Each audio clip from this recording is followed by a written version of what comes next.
Da da da, doo doo doo, da da da, doo doo doo. Was the suspense building enough for you guys? We waited. No loop this week. We didn't want to. We didn't have music prepared. I'm not gonna lie.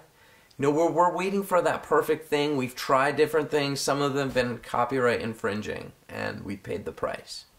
So I was trying to put something together for this week. It didn't happen, kids. But that's why, hey, silence is golden, right? Silence is contagious. And that's all there is to it. So here we are. Because you know what? It is the show of life. Even though this is the weekly dose. What is the weekly dose of, you might ask yourselves? The answer is in the show of L. Show of life. That's what's the weekly dose of, kids. So even Taper knows, right, Taper? Thumbs up. Taper's all thumbs up over there. All right. I could actually be in my own living room and you guys wouldn't even know. Maybe there's an imaginary Taper. Maybe Taper doesn't exist. Maybe we got caught in a situation where he was shot into the past or the future again and he's not here. He's precisely divided. You know, who knows? So here we are, another week of the weekly dose. A lot of crazy stuff happened to me this weekend. One of them, it became a show of life moment, and we love these show of life moments. Even when you guys have show of life moments, call them in at 347 show of L. You know, feel free to call in. And yeah, so I pick up these hitchhikers, these two hitchhiking wayward kids. You know, they're super young kids on the road traveling old school style. Now, I used to hitchhike and do my thing, and you know, a bunch of us used to do tour before it was tour. So, you know, we used to travel all crazy ways, but these kids, you know, did things that I had only heard of. You know, legendary tales. Something I always wanted to do. You know, jump that train and see where it was headed, which led me on a in-depth research, my journalistic instincts after picking these kids up. I needed to know more about their story, so I did some research, and so we're going to have that. I have a little video clip I put together, you know, really quickly, and of course we have, what week is it, kids? Portsmouth? We have the Beach Burger Battle video that was scrapped together through some archival footage, some streaming footage. I want to warn you though, that this Beach Burger Battle footage it's not HD broadcast quality. It's not the Taper quality that you've come to know and love and that we all respect. It's just a situation where you got to work with what you got. So and it always goes back to this. Remember this, kids. Always go live, never do a rehearsal. Right? So when you're in that situation, never question whether, oh, maybe we shouldn't do it, or our equipment isn't good enough. No way. Never do that. Just stream it, get it, even if it's a PXL 2000 model, you know, just capture that. Get it on video or stream it live, really, because, you know, that's what we're about. So we had the Beach Burger Battle that went live. This is an interesting situation. Normally we roll to tape, so our edits are crisp, clean, they're Taper quality. Taper wasn't with us in Portsmouth, and we'll be discussing that, as well as taking your calls at 347 show of L when we do discuss that. So yeah, so there's a lot of meat in this, but we want to kick it off with the Beach Burger Battle video, I think, and just go right into it so you guys could see it. Hopefully Squirrel 95, he was one of the competitors in the Beach Burger Battle. Hopefully he's out there. Hopefully you're watching, bro. This is for you, so enjoy. We had a good time. We gotta give much respect and much shout outs and props. They were even talking about it as far as second leg at the end of Tour of Dicks. People were giving shout outs to the Beach Burger Battle on our stream, live streaming and dreaming for real. So I wanted to thank Squirrel. He put that together. He got all the ingredients. I don't even know like how he organized it with the other chefs. Serious competition in there. when I was reviewing the footage, I saw some things that I'll tell you after the video that really blew my mind about some of these concoctions. But anyway, Taper's got it queued up, so stay tuned now for the Beach Burger Battle. This is from Portsmouth, Virginia, 2012, this summer, June.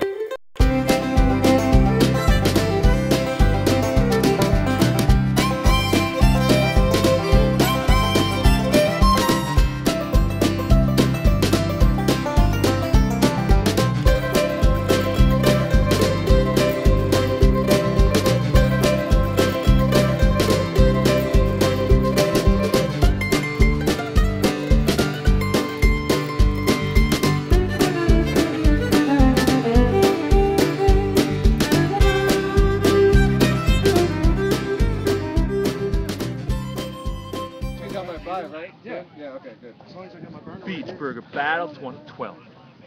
Summer tour, welcome kids. Here we are, Portsmouth. Damn, look at that shot. We got a glorious shot here. The grill, this guy's going deep. He's got meat, he's got seafood on there. True beach burger. We got jumbo prawns.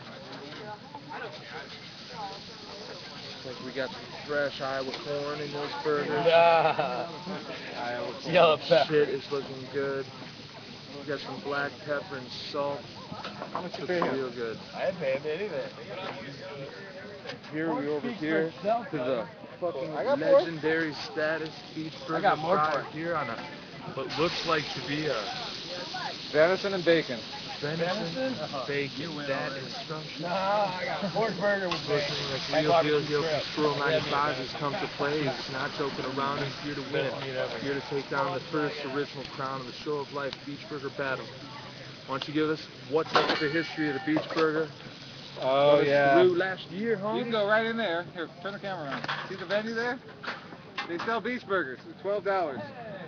They've got a regular, like, you know, the cheapest venue burger you can think of on a regular bun with crab meat and 1,000 Island dressing, and they're disgusting. Ooh, I'd hold the dressing for sure, especially at a show, man. So during Slaves traffic light last year, I interrupted my stream to go get, because I was hungry and I went and got one. And so this year we're fish is streaming, thank God, and we're cooking. We're making a better burger. Hey guys, what's up? I'm here with Mama Sage. She's running the SOP tent over there, and I asked her to come be a part of this. She's the best. When I met her, she gave me her SOP pin, and that's when I was truly inducted into School of Fish. And if you, this is tonight's ticket. The winner of the Beach Burger Battle is going to win this ticket to tonight's show, as well as other prizes. I must say cash prizes. No cash. No cash. Prizes. There's pins involved, and I think there's a summer tour 2012. Should have ran out. And I'd like to say personal thanks to Carrie 108 out there for donating this ticket. Thank you, Carrie. Ow, ow, ow! It's mighty kind of you. Dude, look at that, dude. Proper. Look at the way that's put together. And that's hollandaise sauce on there, dude. All right. Yeah, I think so. Here's the three entries, right? We have two open face. I'll even have hollandaise on that. This one has shrimp on it. Cheeseburger. I don't know what the other ingredients are there, but it doesn't matter. It looks like some kind of slaw. This one has slaw. This one has avocado crab meat on it, toasted bun. We got major allergies here. This one has crab meat, hollandaise, burger, and asparagus, which is a great hollandaise and asparagus is so good. What? I was going to explain my burger. Yeah, explain it.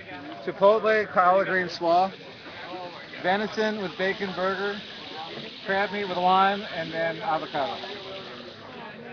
Well done, sir. Well done. This is pretty You sick. need an explanation of mine? Absolutely. Mine's just a short rib burger. It's got hickory smoked sea salt on it, topped with crab meat, béarnaise sauce, and asparagus. You guys know. It's amazing what you could do with this one concept, the beach burger. The different flavors and styles infused in by the chef. I love. I feel like I'm a chef. These are all the best burgers I love it. I've ever eaten in my life. And they're off. Here we go.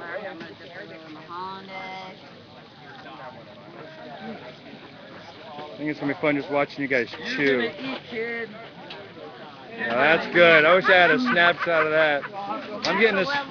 I'm getting a still shot out of that video.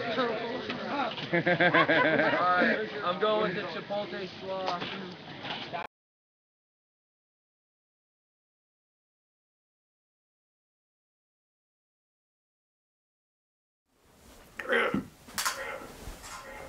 That's right. What? It's live? I feel like it's in that movie, I don't know, what's it called? Dazed and Confused.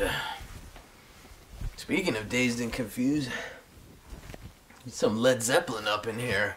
What's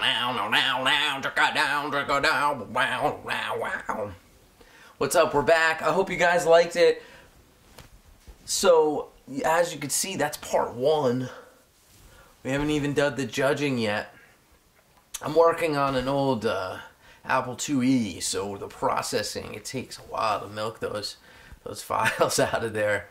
So, and also we like to build suspense, as you know, as our late intro. What we've learned from our demographic data is that if we come here right at 9 and go live, there's only like 1 or 2 people in the chat room. So we like to get in there like 10 after, but only the hardcore fans would know that, right? Right. So that was a Beach Burger battle. Squirrel, if you're out there, bro, let's get you on the line. I want to hear about that. I want to hear what was in your head, how you came up with the menu, the actual ingredients you're going to use to create the Beach Burger battle effect. And see what happens.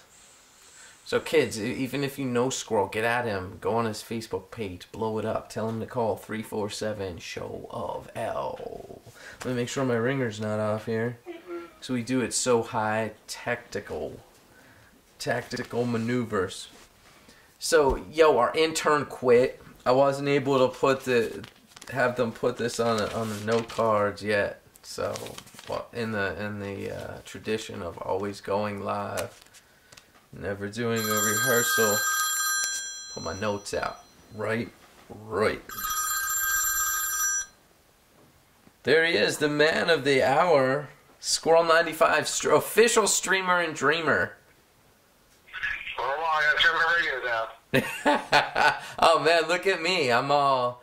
That's your line. I totally blew it, man. Good looking. You got me, bro. You made me look bad, which makes you look good. Oh, I got notes from last week, man. I was gonna call in, but you guys went too late. But that's cool. Let's cover and dude. I learned it's early in the show. I'm like, let's boom, get it out. You know, like no dilly dally. You're on schedule tonight. But that video was good. You know, I think I saw most of it on Ustream before, but it was I liked how you're edited. I was trying to record it, my phone gave out right in the middle of the recording, but yeah, man, the Beach Burger battle was awesome. Like, the guy who won, Curtis, he's like a professional lot chef. I mean, he does the whole festival circuit around the whole country, and he cooks for a living on the lot every day. So I was happy to lose to him. And then the other guy was a sous chef, who's now an executive chef. I think he got promoted up in, I don't know, your neck of the woods, like Massachusetts, I think. So, yeah, no, it was really cool, you know. The history, I know we told it on this show before, but it's the year before I was streaming, and in the middle of, you know, what song was it? Slave, bro, Slave. Slave, right. In the middle of Slave, I went and got something to eat, and they had this thing called the Beach Burger, which they had the following year. It's still on the menu. And it's the most disgusting thing I've ever had, so I was determined to come back and make a better one. Well, I have to say, I wasn't at that show. I was at my house on Couch Tour, and watching that as a streamer, it was so funny to me to see just the reality of it, you know. It was really cool. So it broke the wall. It broke all the barriers of what people thought streaming was about, I feel like, as far as that we're watching just to watch fish, you know. I thought that was funny, and there was a lot of reaction in the chat room. Usually during a show, there's one point where in the chat room, there's something that happens that everyone just jumps on and becomes the thing. And the Beach Burger thing was in the chat room, like, not only that show, just everywhere. It was just, everything was Beach Burgers. But even after that, for forever, you could still write Beach Burger and people know what you're talking about. Oh, yeah, and we'll do it again next year if it's in there. Definitely. Oh, you created. Then I have to tell the kids. I mean, this is all Squirrel. No.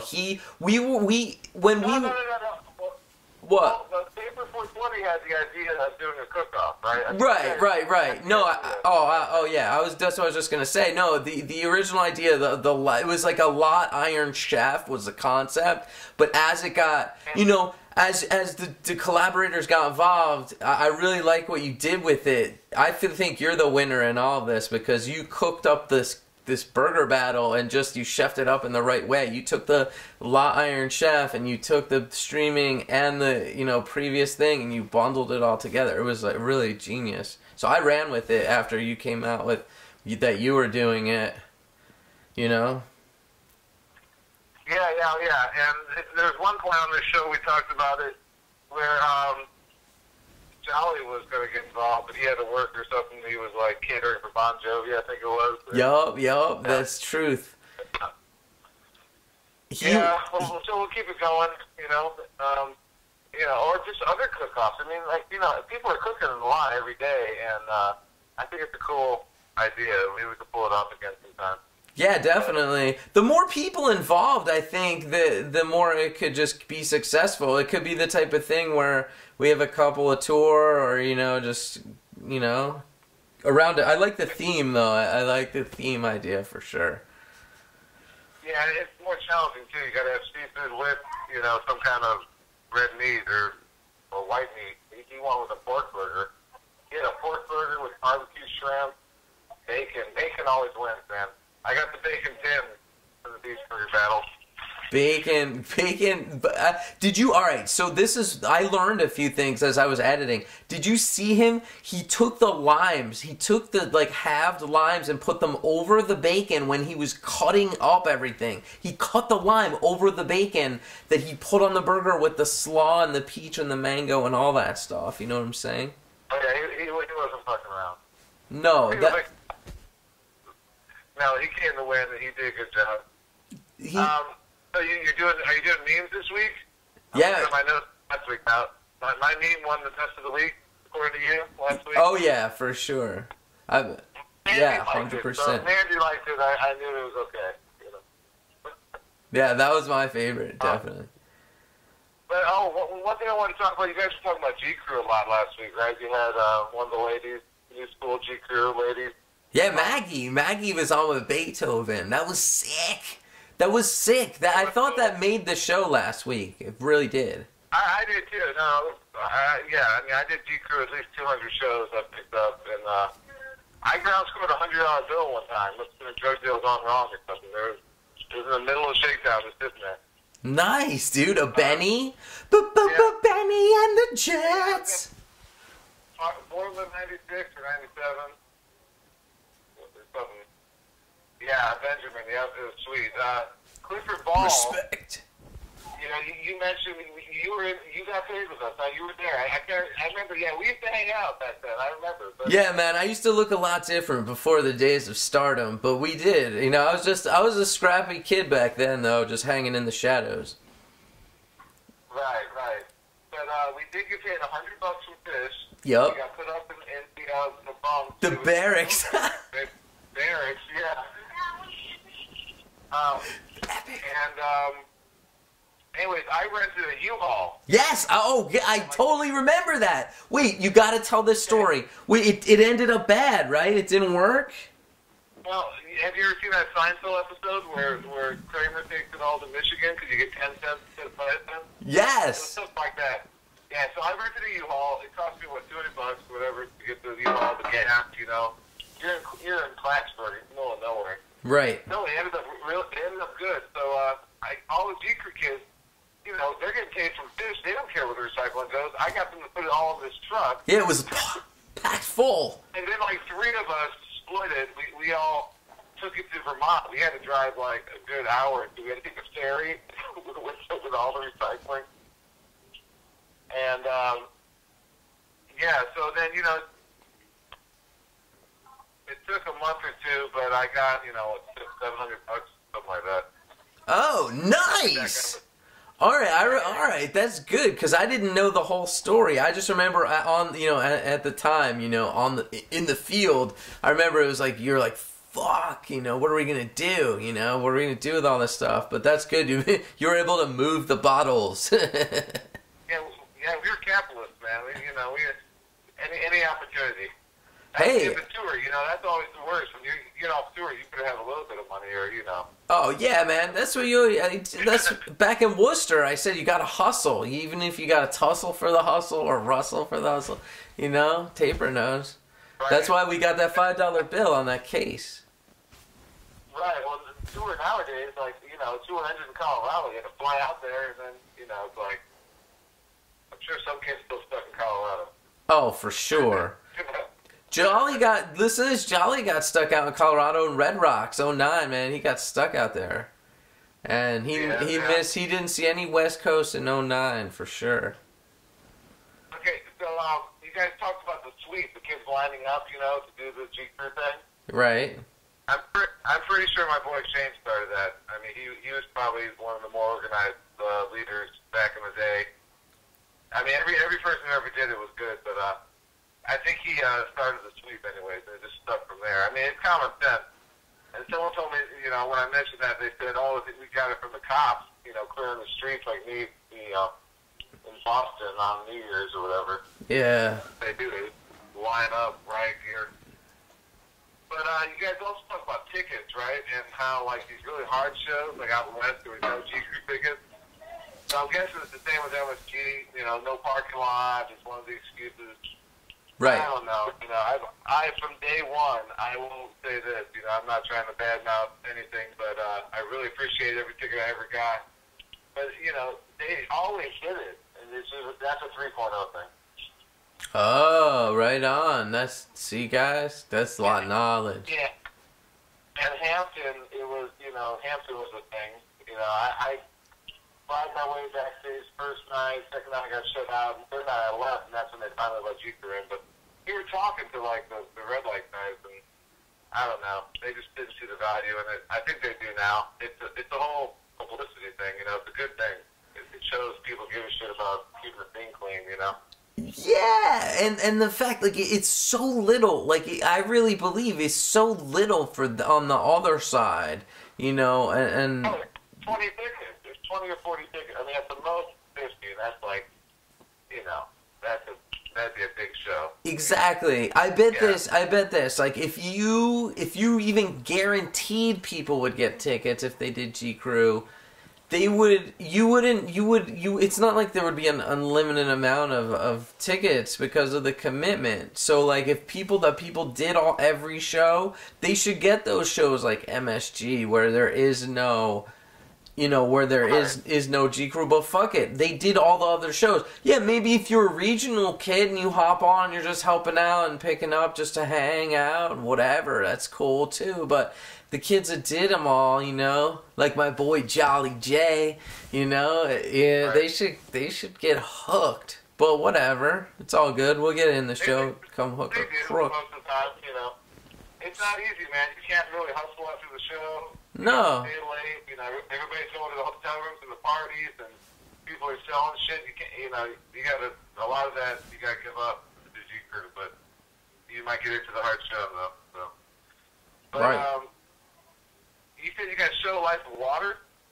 No, I want to have waters. Like, see on this bottle of water, there's this, like, label wrapped around it. I want to have show of life water that we, like, hustled in case form to the kids that are hustling water on the lot. You know, the big cooler kids, they got their cooler. So it'd be like Hudson River water, or? I was thinking Poland Spring. What? Are you ever going to fill up Hudson River water yourself? You guys go down there and get old bottles?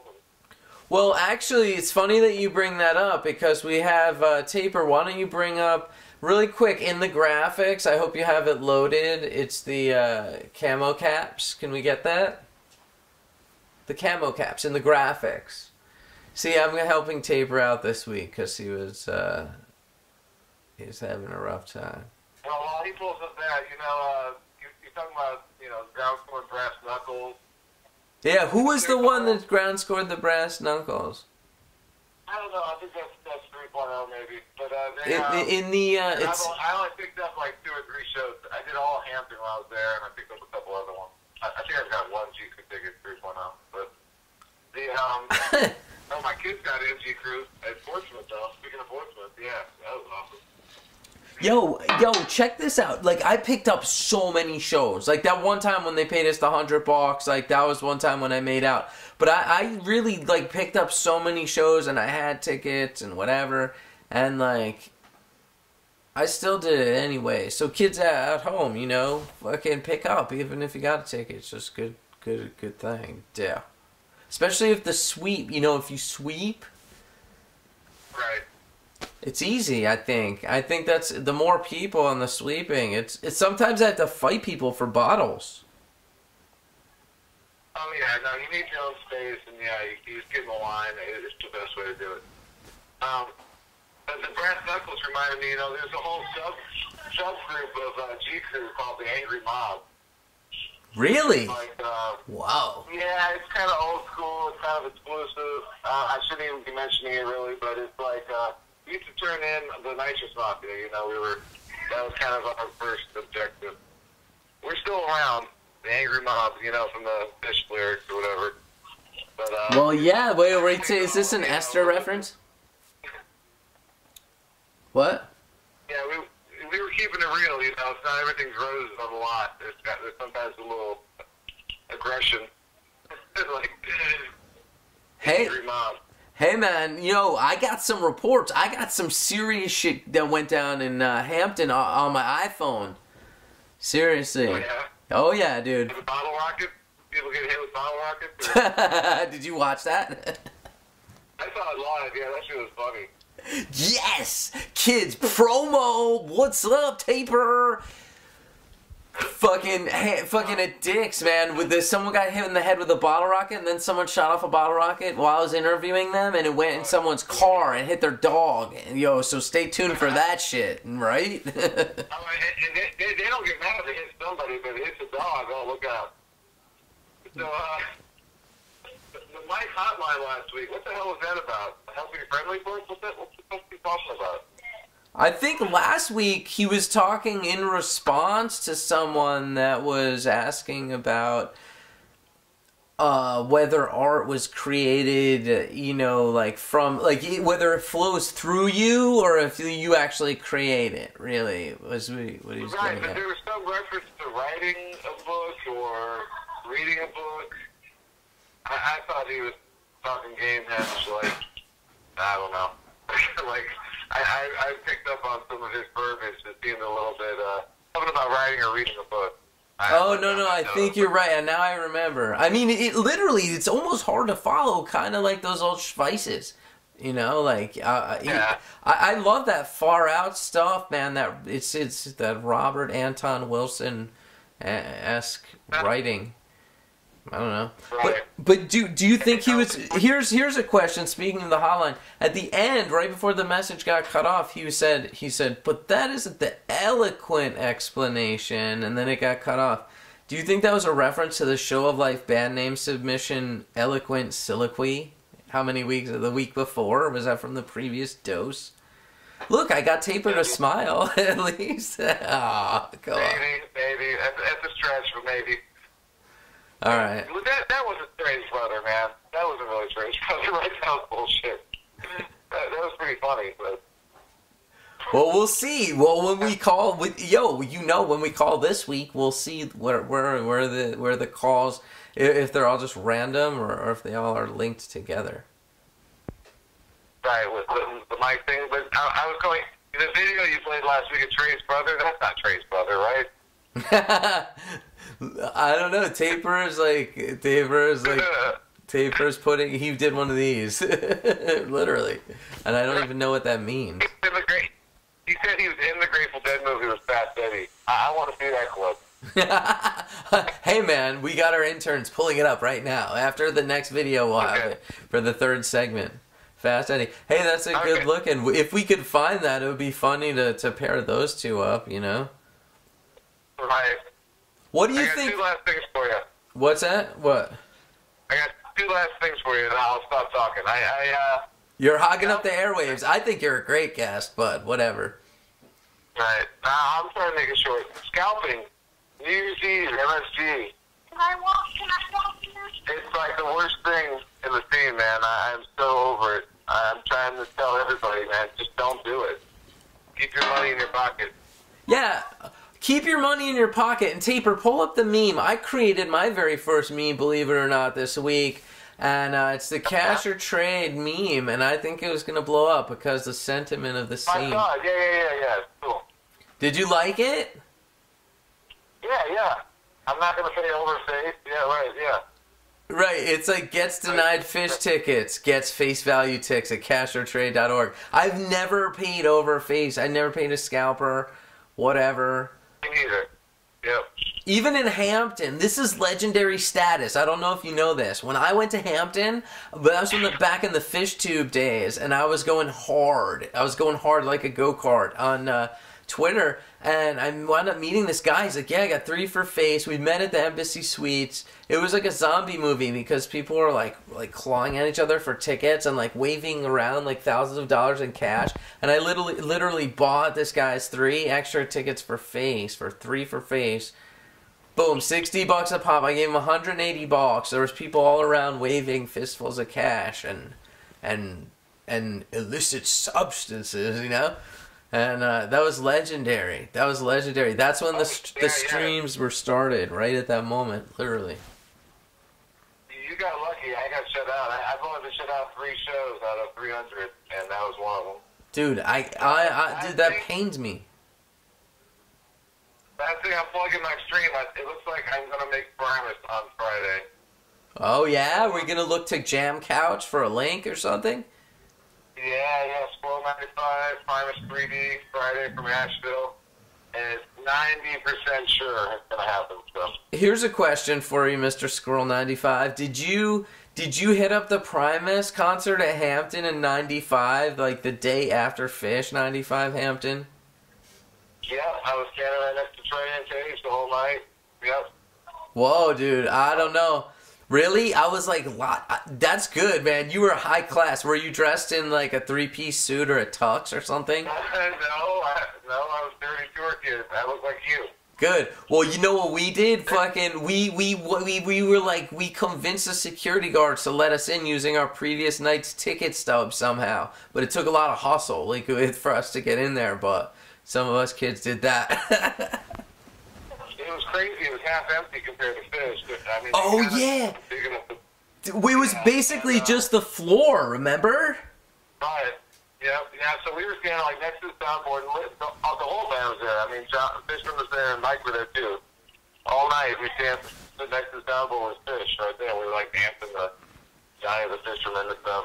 They weren't that great. It was my first Primus show, and I've seen them like 3 or 4 times since then. I could feel the tension. That was their last tour before Herb quit.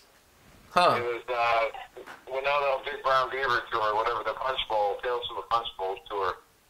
And, I don't think they were digging that. I think they were kind of having some internal beefs going on, obviously, because they broke up. But really? They came back with Herb.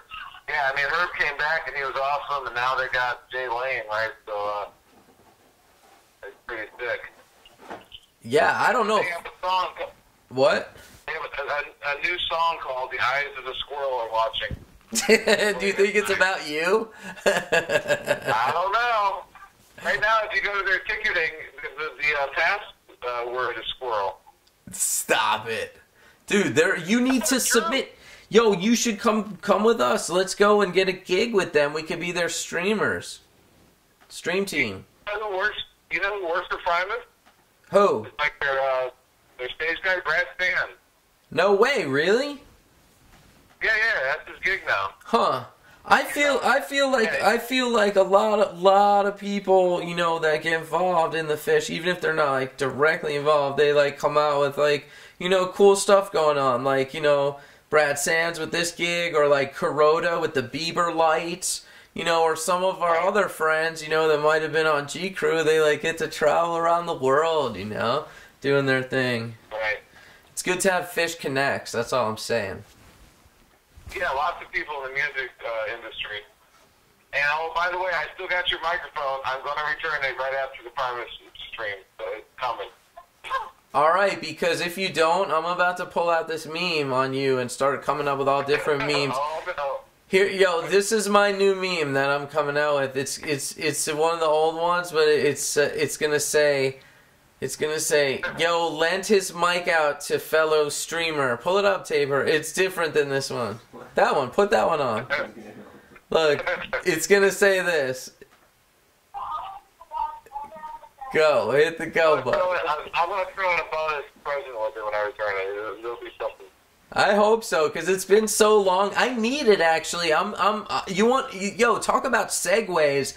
I'm not even fucking around here. Like, I'm not saying anything, but what I'm saying is maybe FishTube's going to come out of retirement for Halloween and bring you guys a little Page and the Meter Men straight from BB King's in New York City.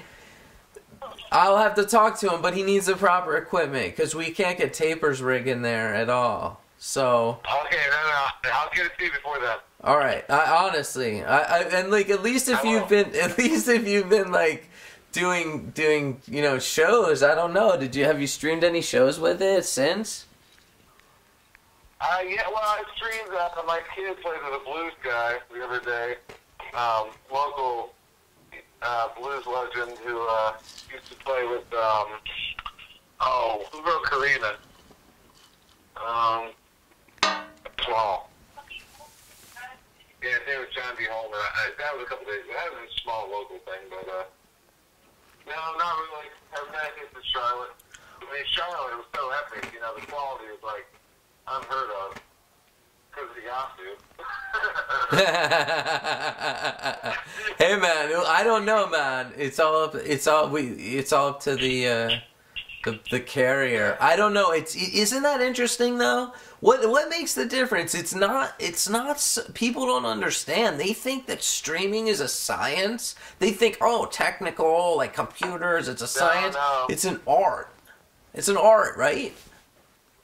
Yeah, there's three variables. You gotta have equipment for your microphones, your recording. You gotta have a good connection. That's the biggest thing. And then you gotta have battery life. And those are the three variables. I thought I had them all covered, but then, I ended up in the pit, so. Do you realize, here's a question. This is a hard-hitting interview question. Were you ejected from the pit for streaming? I had security shut me down twice. Yeah, they pointed at me and waved their flashlight in my face and stuff. But, really? Yeah. Really? Yeah. What? Well, that was for anybody taking video. I was on the rail, man. I was like right there. No, I was watching it, man. People were freaking out in the chat. Talk about the Beach Burger thing in the chat room. People were freaking out. They're like, "Oh, good job," because I kept like egging. Like I was like, yeah, in the pit. Like I was like, what? You were fucking with me. Told me to put the camera away. I read later in the chat room they wanted me to keep video, but I knew the audio was bad. I was just trying to pull off some video. No, the stuff from down in the pit was good, but it was like, people were like, "Oh, look, you got him kicked out of there." And I thought to myself, I'm like, no, he's just going for a better signal, but... No. When you told me, hold up the camera, quit being a pussy. Yes, that was it, dude. I got kicked out. I was totally... I got kicked out. Yeah. Fuck. They did blame it on me. I was egging you out because I was like... You were right. All right. Well, we learned in Amherst in 2010, go big or go home. So I learned go big, go till death or whatever. So I don't know. I'm sorry. Hold it. I go. I mean, I did a pretty good job with the encore. I went back to the thing and got a good encore stream. Right. Yes. Definitely. Yeah. Big like furry creature. All right. Cool. Well, it's been good. I've been on here a half hour. Really? I'm sorry. Well, I am sorry to take up your time, sir. You know, it's... I'm surprised that 420 didn't cut us off. Like, I'll talk to you later, man. Wait, you know, it's... All right, later. Just for the record, El Tuto de la Tuto. Tabor's been bugging out on the other side, but I can't get the boy to smile very much, so I just let it roll. He wanted me to wrap it up. I wish we had a timestamp on the wrap it up. You should take here's a new bit for the show, Taper. When you put up a wrap it up or something, put it next to me in the preview window or the other window. You can put the wrap it up and then take a screenshot of it, and then you could show it on the show where Taper saying wrap it up, and you guys will see that I'm just disobeying all commands from Major Tom. We're getting through the show. I'm going to tell you what's inside this UPS bag. And the case. I mean, sorry. Taper's telling me to get to the memes. It's time for the memes, kids. So, here we are. And like I said, yeah, I'd like to tee off with my meme. This was very special, dear by heart. This is my brother, my son. I don't even know. I found this in my photos. I was scanning through them. And I just saw this picture of those guys. There was 2 albums. My brother's a DJ, and they were holding up both albums. And shout out to Top Hat in the house. We're going to play some stuff. We're doing a disco party, too, during the New Year's run, after party. It looks like the 30th, but don't you maybe pencil it in, don't pen it in. But anyway, I saw this. He had 2 copies of these, and they took this picture somehow. And I think even Mrs. Wigman might have been responsible for the posing. But when I saw Phil Collins' album, Face Value, and all the debacle over these tickets over the past how many weeks, and then with the culmination of Saturday's crescendo of either you got tickets or you didn't, but if you did, you were in such the smallest minority ever. So I came up with this bit. Gets denied fish tickets, gets face value tickets at cashertrade.org. That's what I'm hoping to do. And all my friends, like Carrie 108 and Taper 420 and the Nooch, I hope everybody gets their tickets, for face. And Squirrel 95. I don't always get my ticket request filled, and it sucks. Why doesn't it say, but when I do, it's through the lottery. I get mail order stubs. I'm going to redo that one, only to say, only mail order stubs, please.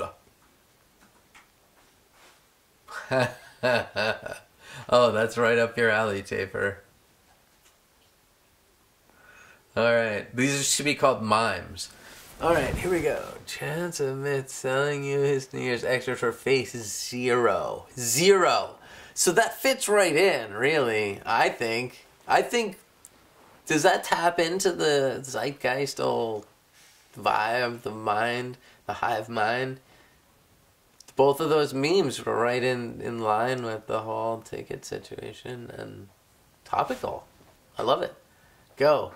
Hit full auto requests.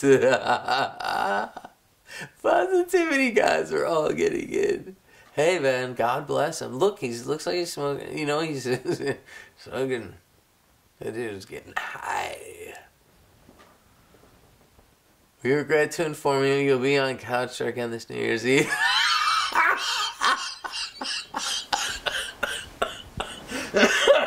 The winner, ding, ding, ding. That one's definitely the winner. I was going in hard, like a go-kart this week, but that is the winner of all winners. Wow. Oh my goodness. I wish you will be seeing this again, ladies and gentlemen. You will be seeing this lady graphic again. I think we're going to be showing it sans text. It's just going to be boom. We'll be popping that shit like open the show with it type shit. Amen to that. What's a concert? This is the... And they have a book for their face. What? It makes you think. It makes you feel bad. Like, these kids, look at them, man. They're, like, starving. And we're, like, you know, fighting over tickets online. Whoa. Who came up with that one, Taper? I thought... Huh? Rage. Major Rager? Oh, right on. Hey, nice work, man. Make you think, dude. I can't do the show. We're gonna have to end it. I'm like so depressed after that last submission. What does this one say? I didn't always dose, but when I do, I dose hard. Stay grateful, my friends. Dose hard like a go-kart. When are we coming out with those shirts? Wow, these are great. Taper is such a Debbie Downer. I didn't see some of these. He's like, I don't know. The memes aren't gonna measure up this week, man. I think these are some of the best ones ever. Like, that is ever clever. If that was on any of the other weeks, that would have been the winner over Granny. I don't know. For all you web heads, all you web nuts, all you programmers, web content writers, SEO specialists. That's it? Ah, this week sucked. There wasn't enough memes. That's what my meme's gonna say. Wow, I don't know. Somehow, the one, like the melody that gets stuck in your head, like a catchy Beatles tune, for me, was the Granny one. I don't know. Maybe that's just me. What's a meme? Guys, when I think back to when we were starting out, it just shocks my brain. Really. I can't believe how far we've come and all the kids that have come along for the ride. I want to thank you here and now. And the reason I've been thinking about this is because recently I came across someone else, and a fellow, I don't even know what you call this. I think like music journalists or music journalist celebrities, maybe. Anyway, so I'm checking out Jen Burns on High Times, right? So who's Jen Burns, you might ask? Well, she just came out with this podcast, and they're up in New York City hanging out, catching shows and doing their thing, and she reported. And someone's like, oh, check this out. You know, she's up on it. She knows what's going down. She's got the inside scoop. She's from High Times. Check out this little podcast that they just started. And I said, all right, let's check it out. So I got up on that, right? And I checked it out. And then she tipped me off to some good shit, man. There's this band Wolf. This Wolf. With a exclamation point at the end of it. And there you go. Delayed reaction. Next caller. That's Jen Burns. So she got this thing. You guys should check it out. The podcast. I'm not getting paid to do this, by the way. We just found this. I just realized. I'm looking at the teleprompter and I said, damn. This looks like we're selling some shit. It looks like ant farms up in here. But, no, I just checked this podcast out. Someone said check it out. And it's brand new. The first episode aired.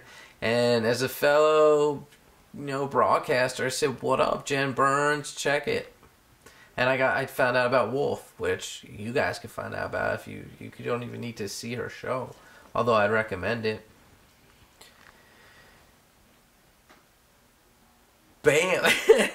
One time during the webcast when me and Taper were hanging out, some serious shit went down. It was back in Bonnaroo. I'm not going to talk about it now, but it's like I was almost stealing time from the faulty plan. No, but what's in the package? They're asking in the chat room. They keep asking it. But no, we got to stick to format. We need to know what was on sale. What was on sale this weekend? No, kid. Fish tickets. Were you denied? Were you not denied? We want to know. Call in at 347. Show a Val and let us know. No, you didn't. What I want to know is what's up with the whole East versus West. It's like a Tupac Biggie thing in MSG going down. The microcosm.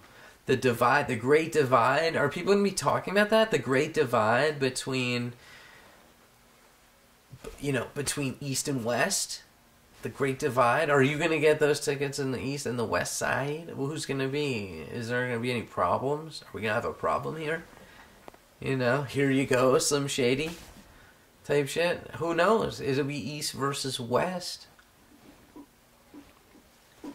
New Year's 2012. Be there. MSG crushing it. Actually, I met some kids the past weekend. Shout out to my kids, up here, Fairfield County style. What's up, kids? Gangnam style.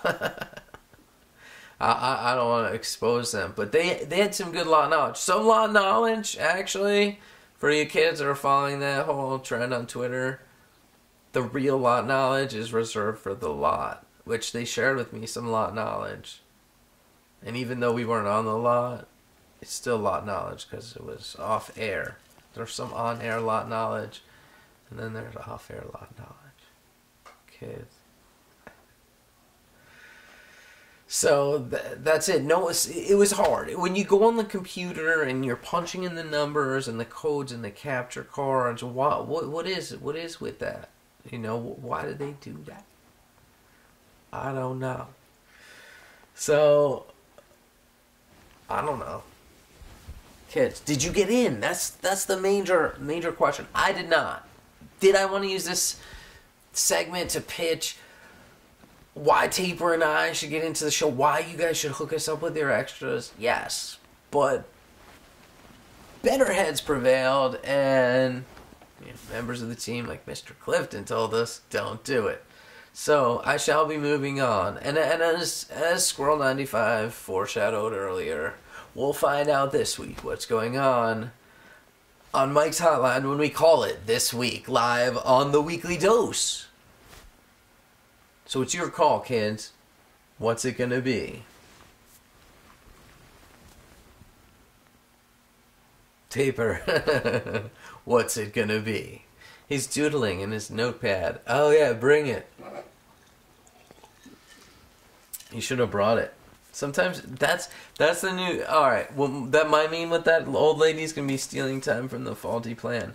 But you know what we do need to plan for, actually, kids. There's so much shit going on right now in the world of the show of life, the show of L, what you may call it. There's so much going on that we need to inform you. We need to inform you of, but stay tuned. Well, later in this show, I'm going to reveal what's in this package that we just got in the mail yesterday. But for now, it's 347 Show of L. Next caller, what's your name? Where are you from? Turn your radio down. Robert Champion, Chicago, Illinois. Yeah. My man, Robert Champion. What's up, dude? Shut out at New Year's. You I did. can't even go to New Year's. I'm gonna be doing the official broadcast. Are you? Are you going to be putting together maybe any webcast parties or anything of the sort? I do. Normally what I do is if I do want any of the, I do pretty much all the official broadcasts. So what I do is I'll do one, if it's like a multiple night run, I'll do one night with people over, and then the rest of the time I do it with my kids. So like on a Friday, if it's on a Friday or Saturday, I'll normally have people over, and it's normally the same crew. So we have a blast doing it. It's fun. And which night are you going to pick this year to rage with your friends at home? Probably New Year's Eve. It'll probably be that one. The rest of the ones will be with the kids. So. Right on, man. And do they hang in there and stay up late, or are they passing out on the couch? It depends. It depends if it's an East Coast show or West Coast show. Okay, if it's like fair enough. a West Coast show, they're out before like 3 songs deep in the first step. They're out. They're sleeping, which is pretty fucking cool. Because then they can go to bed, and then I can crank it up, and the wife and I can do what we do, and that's fine.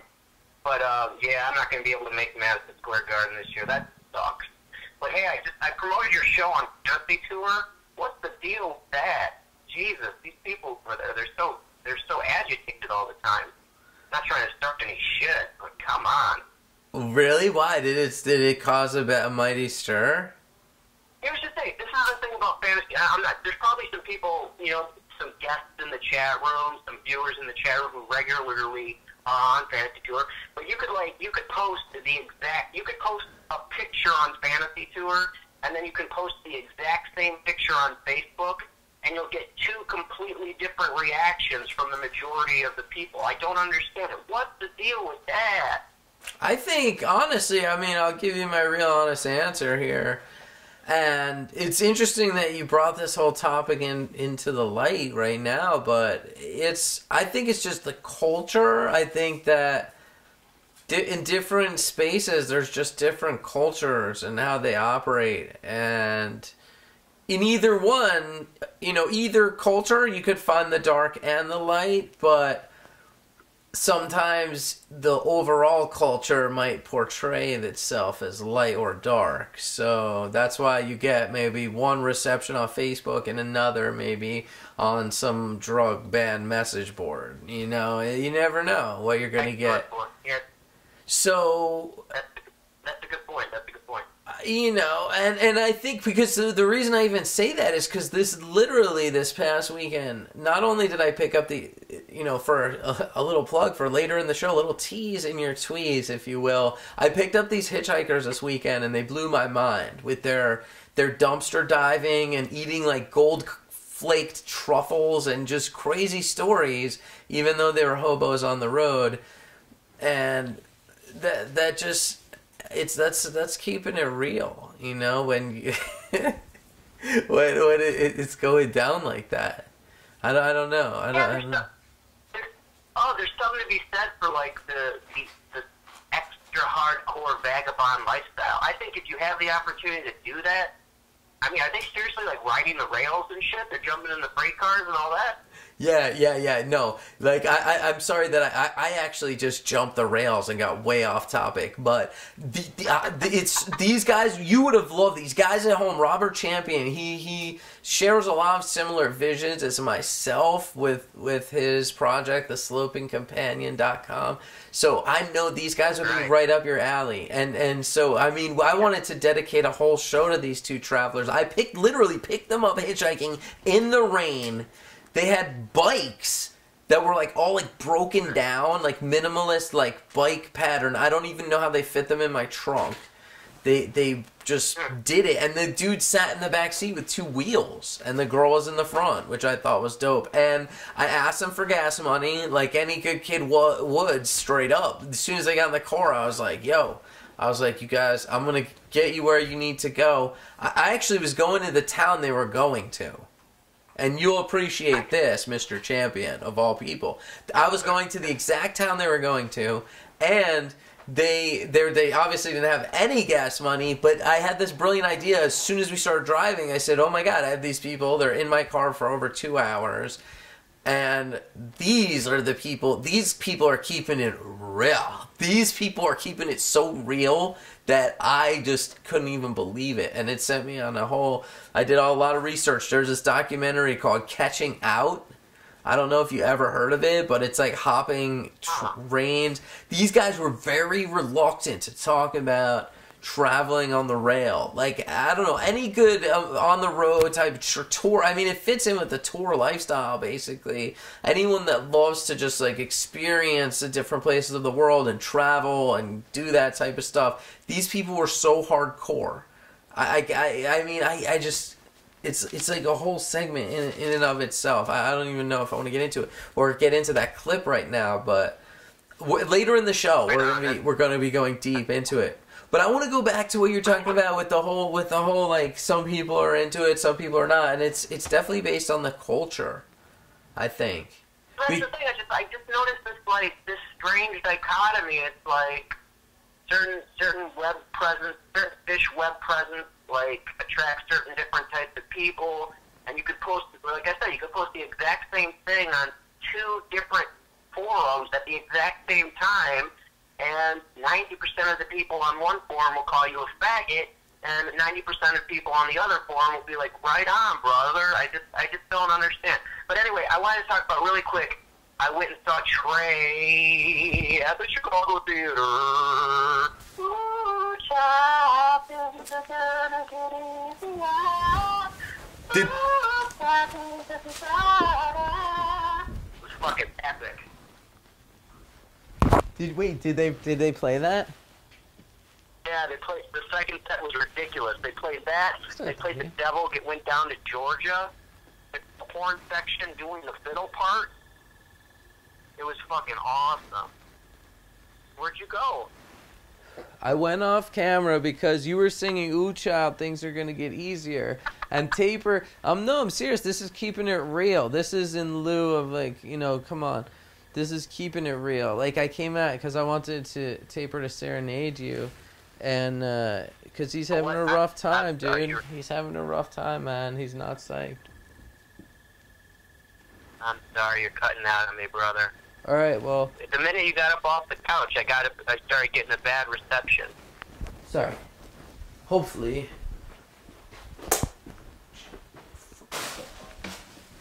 How's that? Is that better? Hello, on your couch. Anyway, what I wanted to say was I went to Trey at the Chicago Theater. We got there early, picked up our Pollock.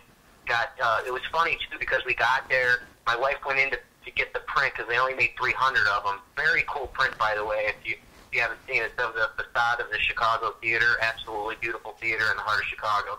Taper, pull it up. The print. What's that? No, I was saying, Taper, pull up the graphic.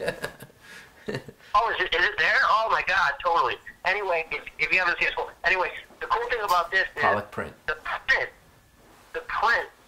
Jim was there. He was selling the print, which is pretty cool because he lives here in Chicago. So he lives there in Chicago. So he was selling the prints himself, and they were all still wet from the press. They hadn't had time to dry yet. They were literally hot off the presses. What's that? That's not the one. No, but that's from Portsmouth, dude. That's cool, though, too. We're not that quick. What did you think? We were like an on-the-ball news show? I should have sent it ahead of time. But anyway. Yeah, anything like, yo, wait, I'm sorry to interrupt you, Mr. Champion, but any collateral assets like that you could send us, before airing, we'd love them. Thank you. Yeah, that's up on the production. I should send you stuff ahead of time, and that's all production. I should have done that. I apologize, Jesus. You know how it is, because, always are out, though, luckily, is always go live, never do a rehearsal. So, as long as... That is smart. That's when you get the nuggets. When you go live unrehearsed, that's when you get the little nuggets. That's right. That's why I got these hitchhikers. This video we're going to be playing later in the show, and it might even get pushed back to maybe the next show, but... Luckily, we have it ready. I feel so relaxed right now because I know that once the clock gets punched and it's time for the show to be over, we still will have tons of material. But I digress. That's the nuggets that you don't expect, or when you pick up two traveling hitchhikers and they turn you onto the world of underground travel, and just like, these people have no money, they hustle, they're coupon kids. I actually asked them. I said, what would I call some kids like you? I said, would you be offended if I called you a hobo or a hippie? And I was like, would you call yourself that? And they said no. And the one kid, his name was Sprocket. He said that I go, what would you call yourself? And he said, a skid. I call myself a skid. And I said a skid kid because I was trying to relate it to my own life, and that was the best I could do. But it was really interesting, and then those are those unscripted moments. Always go live, just record that. That's why I thought in my mind. I even told them, like, you don't have gas money. I was like, that's actually good for me because I'm gonna interview you guys, and then it's gonna be on the show on Monday. Bam, do this. Like you always knew this. Wasn't that like a phrase in the 20s, like living on the skids? Oh, that meant like living on the go, like with like minimal shit. I think that's what that meant. Sick. Living on the skids. Yo, these kids were onto something. Like tour kids, they're living large. But these kids are living large too. But the kids on tour have no idea. They could never. You have to have a lot of metal. You know, like have a lot of metal or like Kamoxy or something to pull off what these kids are pulling off. Because I was like very impressed. But real quick, I want to talk about that Pollock print that you got going on. Yeah, the Pollock print. What about it? Did you get it? You got one. Yeah, I totally got it, man. It's fucking sweet. There it is. Boom. See, you guys are good. Production. That's my boy. Taper, peanut butter. They made 300 of them, and literally, when the doors opened, the prints were still wet from the press, from the hand press that he uses. And here's the thing. I want to tie this in. I was on another. I'm going to get shitty about Fantasy Tour again. I was talking about Pollock's prints, and this guy on Fantasy Tour goes, "Oh man, his drawings are the worst." And I'm like, wait a minute. Jim Pollock does not draw fucking posters, man. Here's what Jim Pollock does. He carves a sculpture out of a block of linoleum, okay? He's not drawing with markers. He's literally carving a sculpture and then using that sculpture to press one by one by hand with a manual hand crank press a limited edition print that are each one are different because they're being pressed with a different kind of pressure each time. So it's like, this guy's like, oh, he does shitty drawing. I'm like, he did not draw that. He sculpted that out of a fucking block of massive linoleum. Anyway. Wait a sec. Oh, wait. When you got your print, did you immediately roll it up and leave it in a poster tube? No, Jim actually said, I was outside doing my thing, and Jim was with my wife, and he actually, because they know each other, because I interviewed him for my show a couple months ago, so he came over to the house, and we hung out and all that stuff. So he was with my wife, and he actually rolled it up with a special piece of special like layer of protective paper, and he like rolled it up for her and put it in the tube, and she went off and got her seat, and I was outside swinging pins and handing out stickers and shit. What? Wait, that's good news, bro. Because I want to talk to the kids a minute about poster maintenance. You need to be careful. You can't roll that Hampton up, Saturday Night Hampton, roll it up in a tube and leave it there since '09 under your dresser. That's not going to work, right? No, that's not going to work. You can leave it in your tube for a little while, but you don't want to go home and store that poster in the tube. If you're not thinking about framing that thing immediately, you don't want to go put it in a tube and store it away for several months. You want to take it out somewhere, lay it out flat, put some fucking paperweights down to lay it out flat, because else you're gonna ruin your print. And what could you do? Let's just say some kid out there has a Hampton '09 print in the tube still from that weekend. What could they do? How could they get it out and salvage it to the best of their ability? I'm sorry, what's the question again? Let's say you have a print and it's in a tube still. You went to the concert, you put the print in the tube, a Pollock print, and then you left the concert, and now it's months or years later. Say it's even from Hampton. What do you do to remove it and keep it safe and make it right? Well, it really depends. It really depends on how wet it was when it was rolled, the kind of cardstock it was put on. And Love and Fish is sitting here in the chat saying that, yes, I'm not.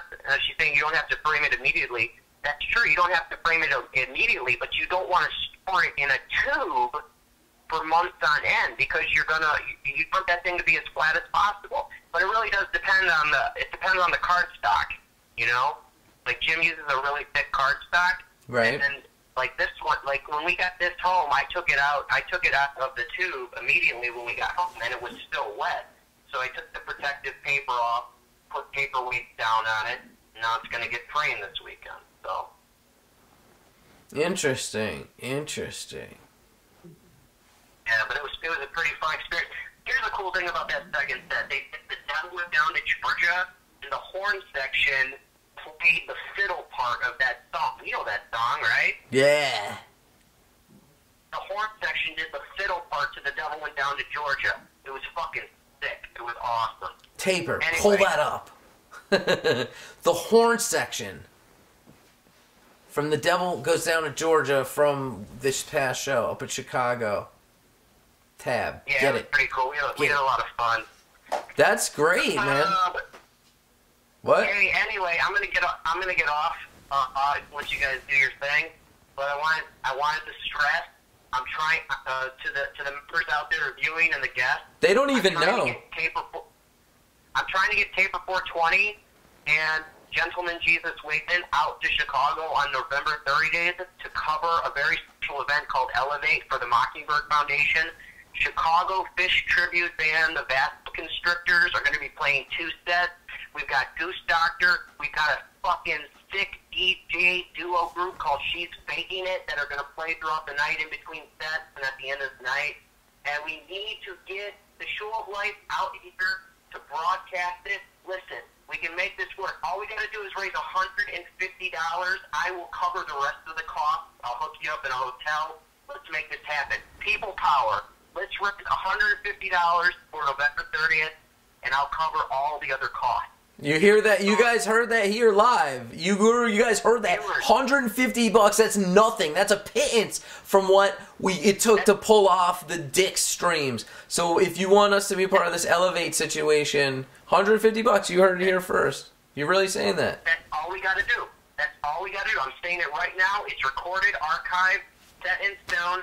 If we can get the audience to raise $150, I'll cover the rest of the cost. I'll PayPal you the money in advance. Bring your crew out here. You cover the whole thing from start to finish. It'll be sweet. It's Fish. It's a tribute to Fish. It's a tribute to the Mockingbird Foundation. Let's get it done. Have a good night. www.spookingcompanion.com. Listen, read, rage. Take care of each other, people. Good night. Shameless plugs. Mr. Champion went out on the shameless plugs. But it's true. I wasn't going to bring it up. I don't know. We're in negotiation. It's behind the scenes. Hey, look, we don't have money. We can't be traveling to Chicago, albeit, worth it. I want to do it. I want to cover this stuff. I want to be everywhere. I want to have my nose to the ground and be sniffing out stories like the real shit. You know what I'm saying? What's behind door number 2 shit. I want to be doing that. But what do we got to do? We got our sights set. We need to keep our money. We can't be traveling all around doing the shows. It's draining. It's draining us like blood. Taper and I are saving up for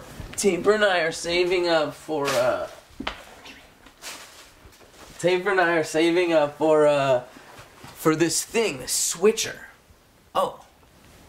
Look what we just got. This was help to one of our boys. Ant Farms helped us get this piece. We needed this piece to do multi-camera switching. But when I say Ant Farms, I'm talking Ant Farms, baby. AntFarms.com. But now we got this whole other thing. Well, Taper and I are saving up for this switcher, right?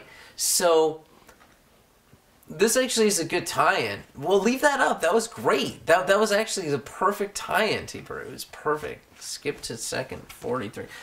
We needed this to do things like the Natalie Cressman cruise, or if I could convince Taper to go down, which I didn't even I talked about this in the open, but I'm obviously going to be talking about it later in the show. Deep in the night, we'll be talking about this, but.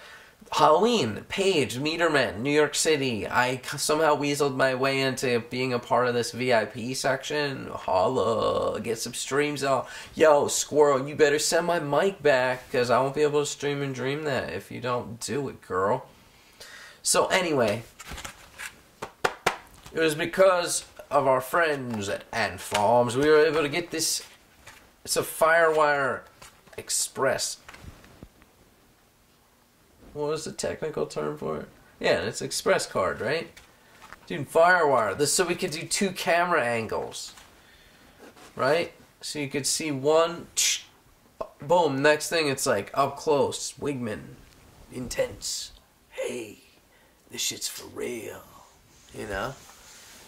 But also, we couldn't have scripted this better. Luckily, we don't plan it out because we just waste our time. What do I got here? Well, it came from Ant Farms. Again, homeboy hooking us up over there.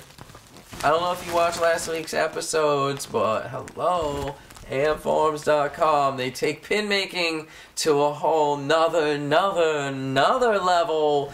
And the best part of all is that they collab. So they'll get with you.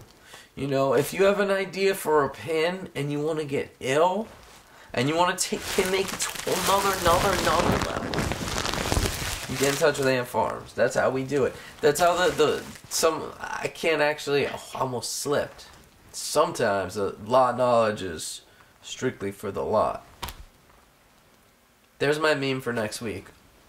When I talk lot knowledge, sometimes I talk lot knowledge, but when I do, it's only on the lot. Anyway, got a package, Biggie Ups. Send me this package open. Oh, I want to show you guys some of the pins that came through. And this is a good example of it. Oh, I just picked one at random. Oh, it's a Reba. It's a remake of the Reba purple potion pin, but it's a green potion. That's right. Oh, you don't have to zoom in on Taper. Let's see what else we got. Oh, a ha pin. I've seen those. Look at all these pins, kids. Oh, purple potion pin.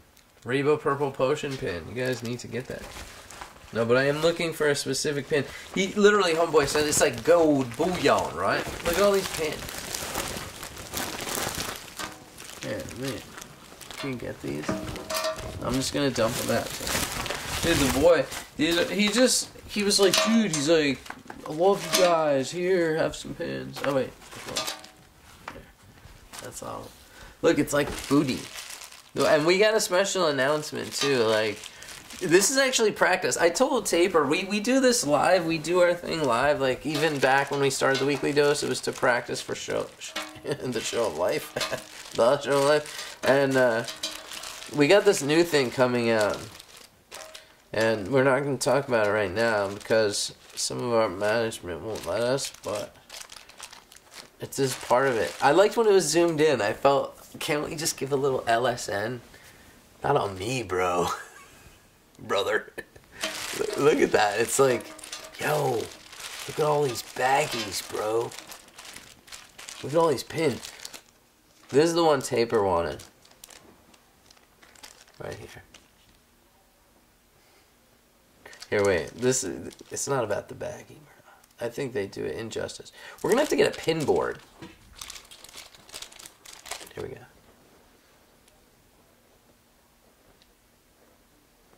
Oops, I'm holding Ding! I'm going to be a hand model someday. Look at that. Taper, keeping it real. Access to me pin. I thought these were cute. You know these were selling like hotcakes. It's a PTB special. No, I'm just kidding. Yeah. I'm getting a new piercing. You guys want to see it? This one's for you, Tina. Watch. I'm going to pierce my geech. I'm just kidding. Sorry. There's inappropriate for the kids on the lot. No, these are sick. And speaking of collabs, this Steam pin, I'm not even going to do it justice by unpacking it because it's a set. They all fit together. Steam puzzle piece. Sirlo, what are you saying? Take it out? Taper's like, you can do it, bro. This is really intense right here. It's like, alright, let me look into my baggie. Hope we don't go over time. He's saying, wrap it up already. Alright, this is a Steam puzzle piece. I never got to play with one of these live on the air. This is all new to me. Okay. Oh, that's the tower. Summer tower. There's this tower. Now we're looking for a solitary flower. Oh, nope. I found your soul instead. Let us look. This one goes out to Party Cactus. Maybe we should send her. We gotta send her a set. Put it on Jolly J's tab. There's you and me. My soul joins yours and mine as steam. They'll only need a pin board to really do it justice, though. I could puncture it into my skin. I'm gonna push it into my hand like a Okay, pasta money. Maybe could we just put it into the couch right behind me? We'll punch it in. What? This thing? This? Put it in here? This is like a computer case, no? No way, I'm not using that. Fuck that, man. Whatever.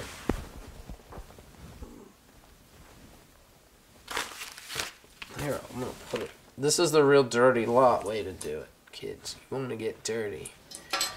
This is how we do it. It looks so shady right now. It's great.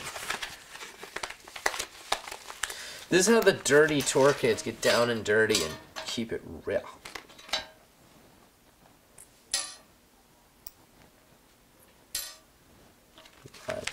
Here.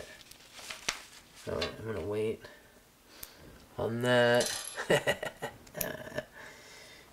Yo, you guys. This is an infomercial, by the way. We get paid big money, big dollars. And you know I'm keeping it real, because if I don't know how to put this shit together, I'll look like an idiot.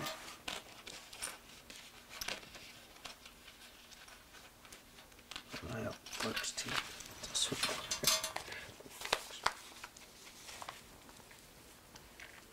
Oh, that's why it's upside down.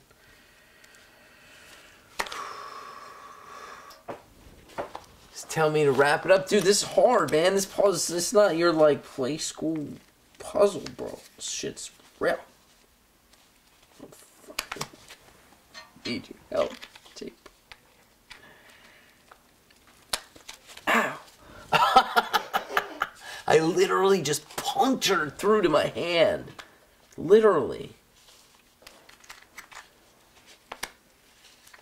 I don't know. Fuck it. Maybe it might. I don't think I did it right, bro. You could pull up the real one and mine side by side. I didn't fucking do it right. I tried my best. Taper's loving this.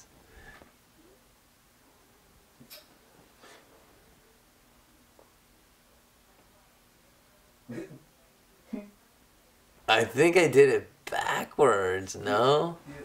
Backwards. Look, it's like, as my soul leaves your soul, see you later, I'm out of here as steam. That's that one. Unfortunately. That's the lover's quarrel version. My bad. No pun intended. Well, see, it goes back to both sides of the coin, like I was talking about with Mr. Champion. Hey. Ho. Hey. Ho.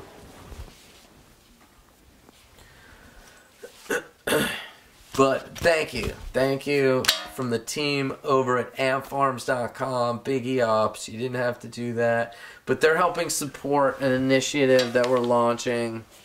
It's called LSN, and it's top secret version. That's as much as Taper's gonna let me talk about it, but you'll see, kids. We got the lot of knowledge. But thank you, Ant Farms. Thank you for keeping it real. That was totally unsolicited, just out of the goodness of his heart. He sent us out these packages. Oh, and that actually why I even wanted to bust it out in the first place. I can't believe I didn't. Ta-da! I wanted to let you guys know it was in a double package, and one of our closest, near and dear to our hearts, one of the members of the SOL family, Diva D. Diva D. Diva D, is that you?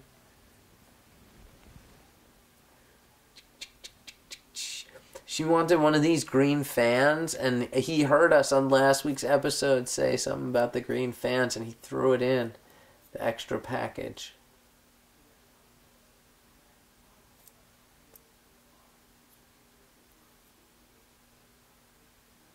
Right. Oops.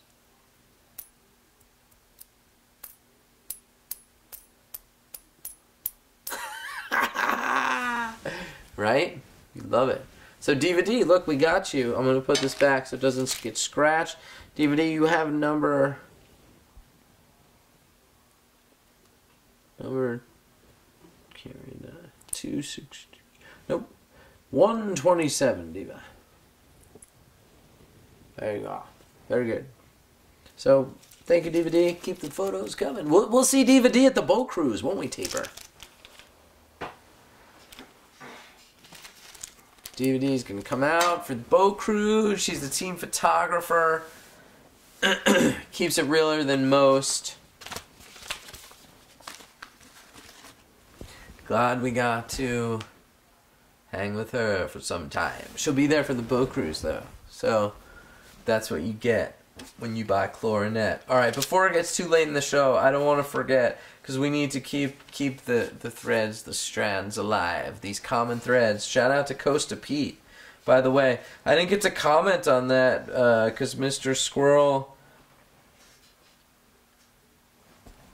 came in and we did that interview, but I did want to point out that what made the video and the stream epic of the Beach Burger battle was something I overlooked because I was too busy doing something and producing it over here as the event on the lot. But Costa P came through, and I have to give a shout out to Antelope Jeezy for also getting behind the camera. But that commentary from Costa Pete was just so next level. It opens up, he's like, he's all quiet, he's like a golfer. You guys will have to go back and listen to it. We're gonna make the compilation, the part 1 and 2 of the Portsmouth Beach Burger battle video, and put it out as a separate standalone video on YouTube, Facebook, and all the others someday. But his commentary, Costa Pete, thank you. That was top notch. Golf commentary, Beach Burger battle, keeping it real. And that was and that was that. But so here we go. I want to talk to you guys about the oh, that's what I was trying to get into. Sorry, we got our notes here, and I sometimes I get afraid, but you know what? Look at my notes. We're gonna call up Mr. Mike Gordon on the Mike Gordon hotline because we know that you guys need to know what's going on, and sometimes we just don't take the time to do that and check in over there. So we decided that, hey, that's what we're gonna do now.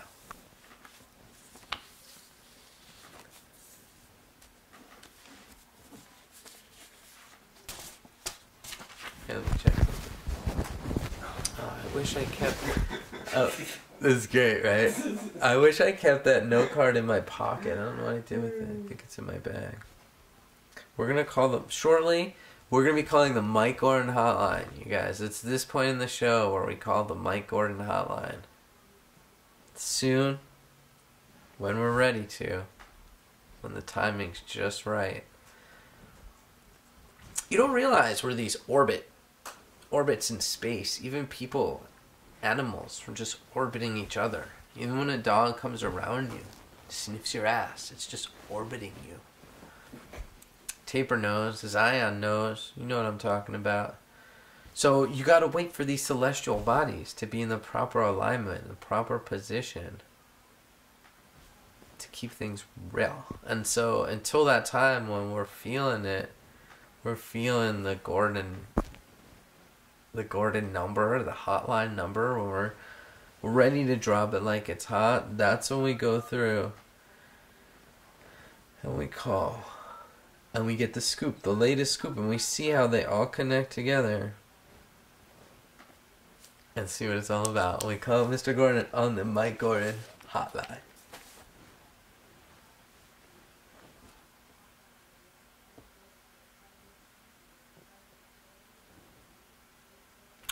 Sometimes in Taper's basement, you see kids, when you're like me, in Taper's basement. Sometimes the cell service don't work so good.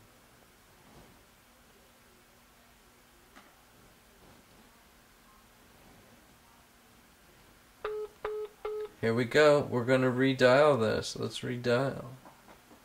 We're going to just leave it there. So, kids, I'm not going to waste no time here. While we're calling the Mike Gordon hotline, waiting for the call to get through, let's talk about Portsmouth. Because I don't know what we're talking about. We're here. We're deep into the show. We're counting how many minutes tardy today? 8 minutes tardy. Or did we go into the 10-minute range? We're into our 90-minute show. It's over. Is it technically over yet or close to it? as we ring through to Mr. Mike Gordon on the Mike Gordon hotline. It's really, maybe it's my phone. Oh, weird. 3 questions for you. One from a caller. She worked in a toxic situation. 2 people die. Where does the spirit go when the body's done with it? I know that the answer that we all say, oh yeah, to the accurate answer is going to come from someone who does not philosophize all day, someone who just watches TV and drinks beer. Number 2, in my movie Upside Down, what does the hand theme mean when the admissions officer at the college has broken hands and big hands and all the other hands? What does that mean? Does it have to do, because I don't remember, I don't know, does it have to do with having a hand in your art when maybe it's that, maybe we were talking about that spirituality in art versus artist in art. Number 3, Walking on Ice from my album, Blinded with Farnsworth Bentley. What does ice mean? Well, there is a word ipe, which was in squares crosscut on the floor at the party we went to. Your question, my question for you, should we have called the song Walking All Night instead of Walking on Ice? And then they got the 4th question and answer, and I'll get you later. This mailbox is full and cannot accept additional messages. Your call is important, so please try again later. Goodbye. Goodbye. Well, kids, as we take another turn and tune in another week, the Mike Gordon hotline, you get the scoop. Inside La Nage. So I guess if you get in there early, you could get some questions answered. I wish that we could coincide our live airing of our show with when he cleans out his message box. Because I'd be saying, trick or treat, Mike. Trick or treat. What are we on this week, Taper? Portsmouth? Portsmouth, where's our callers? 347 Show of L. Portsmouth is an interesting venue because it's only like a 6,500 person venue. It's one of those small standalone venues. Hello, it's GA. Get up in it. You know, get it, son. When you go in there, that's when the magic began for the show. And I always tie it back into the show of life. You see, that's when we really started hanging out. As you saw in the burger battle, Mama Sage was rocking one of the judges. We started hanging out with those SOP kids, keeping it real. We had a fun night. I have Beaker video. Beaker. Big star this summer, leg 1 for Show of Life. Beaker, who knew? The Beaker head would have really... I mean, almost we need the Beaker head. I would like to put a request out to the caretaker of the Beaker head. Please get it to us so we can have it in studio, because it's essential. If you know, I don't know if you saw it a lot. It's featured a lot in the Beach Burger battle video. Off to the side near the table. It was on the table at one point. But that's when all that stuff started going down. And you might not know this one, Taper. And if Boogie Bill's tuning in, the first appearance of Johnny B on Show of Life was not, as some might think, not during second leg as the show reviewer. And I don't know exactly when he hopped on. It was not St. Louis. It was before that, right? Oklahoma. That was after that. I don't know. Taper's miming to me. I can't tell. But anyway, the real first appearance for Johnny B on Show of Life was, coincidentally enough, late night. There's some late night video storage. It might be private videos, but we get involved with the police. Maybe I'll show that stuff next week. These are going to be stretched out episodes. where Portsmouth is going to span weeks, with peppered in all these live events we're going to be doing, like the Natalie Cressman cruise, covering Halloween outside. Hey guys, we're here at Halloween. We're going to try to get an interview with Paige. No, at least, I don't know. Maybe I'll write a blog about my experience in the VIP section. I don't know.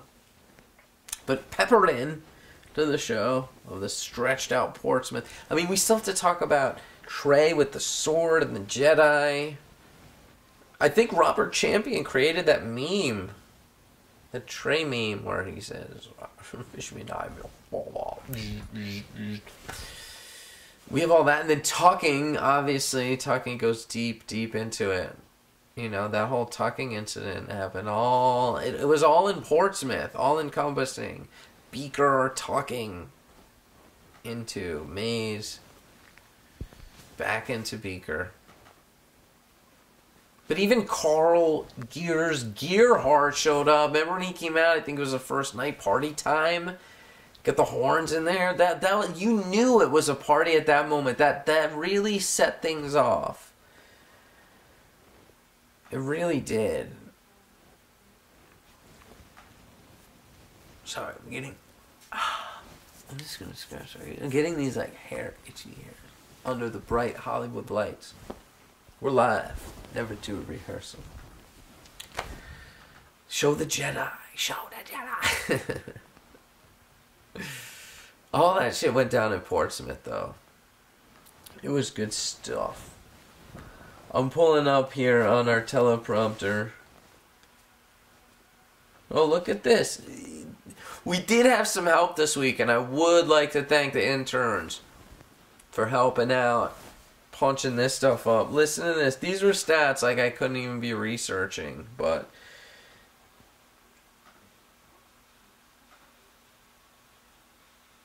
how many times previous shows at this venue, this I didn't know.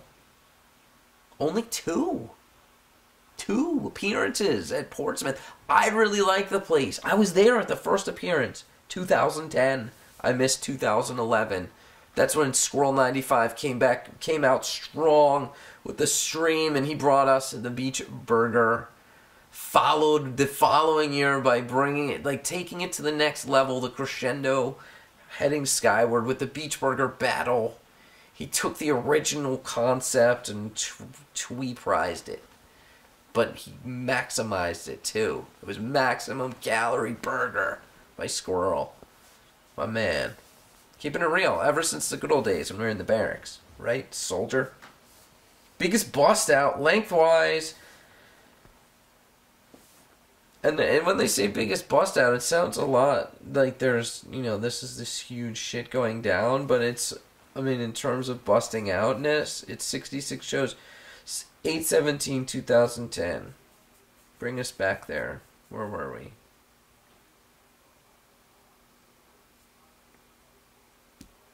I can't remember.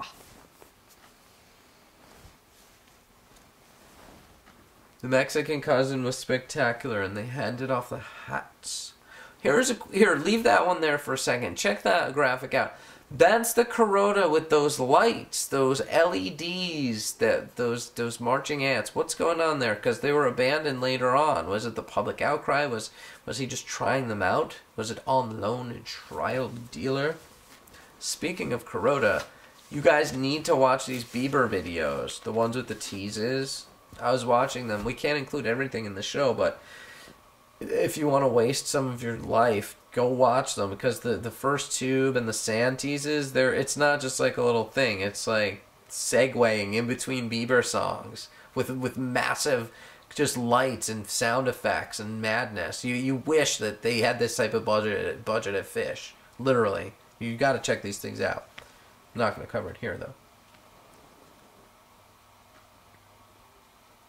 So yeah, the Party Time. I gotta say, really, when I went in there, see, that's when I hooked up with Costa P. Coming off of AC for a show, for us, for tour, it's all intermingled. But Taper abandoned me. He left me high and dry.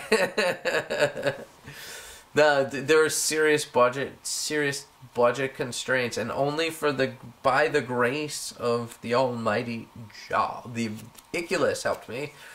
But no, if it wasn't for Costa Pete, I jumped in his ride, and he said, look, get in the ride. We're going to sell some pins. We'll sell them through your show. We'll make it Show of L. We'll do the tour. We'll streaming and dreaming through till SPAC. All these catchphrases that he had. I just fell immediately in love. And you guys don't understand. I was at a bus terminal. I was ready to get on the bus terminal. I thought I was just going to AC, but then by the grace of Costa Pete, I jumped into that ride like that. I was like, he was an accomplice, and he was a getaway driver, and I jumped in that ride in AC at the hotel. I didn't even bat an eyelash or think twice. I ran. I not only threw my bags into his trunk, but I threw my body into the body of the cab of the pickup truck. Because I just needed to get down to Portsmouth. Why? Why? Why? You might ask, to see fish? No, kids. Because I could have watched it on the couch. Sure. No, I would have done it for the fish. But the real reason was for the Beach Burger Battle. There was serious coverage. And see, the show was at a breaking point in Atlantic City.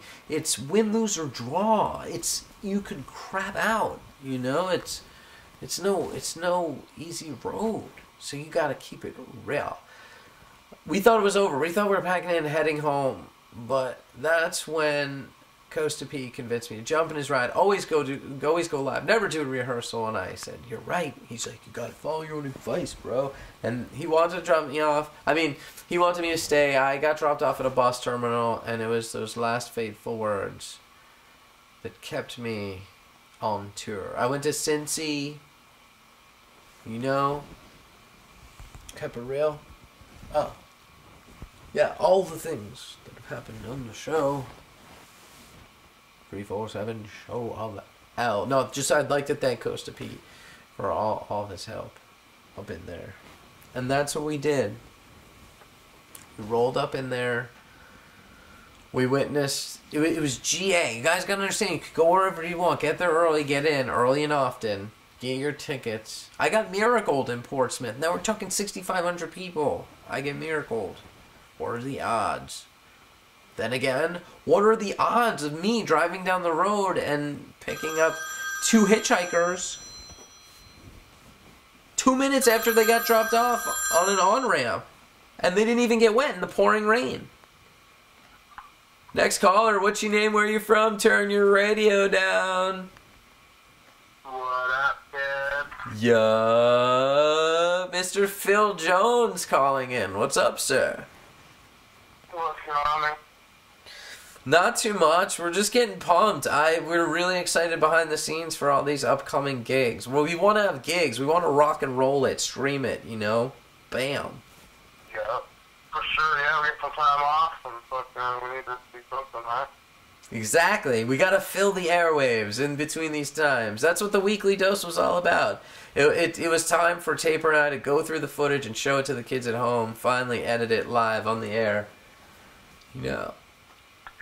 So I did have to call and correct you about the biggest bust out. Oh, really? For Portsmouth? What? Oh, I thought you meant from this tour, just from Portsmouth, you meant? Yeah. We're covering Portsmouth this week. Sorry. I was thinking fucking, Emotional Rescue. What, Skin It Back? Which one was it?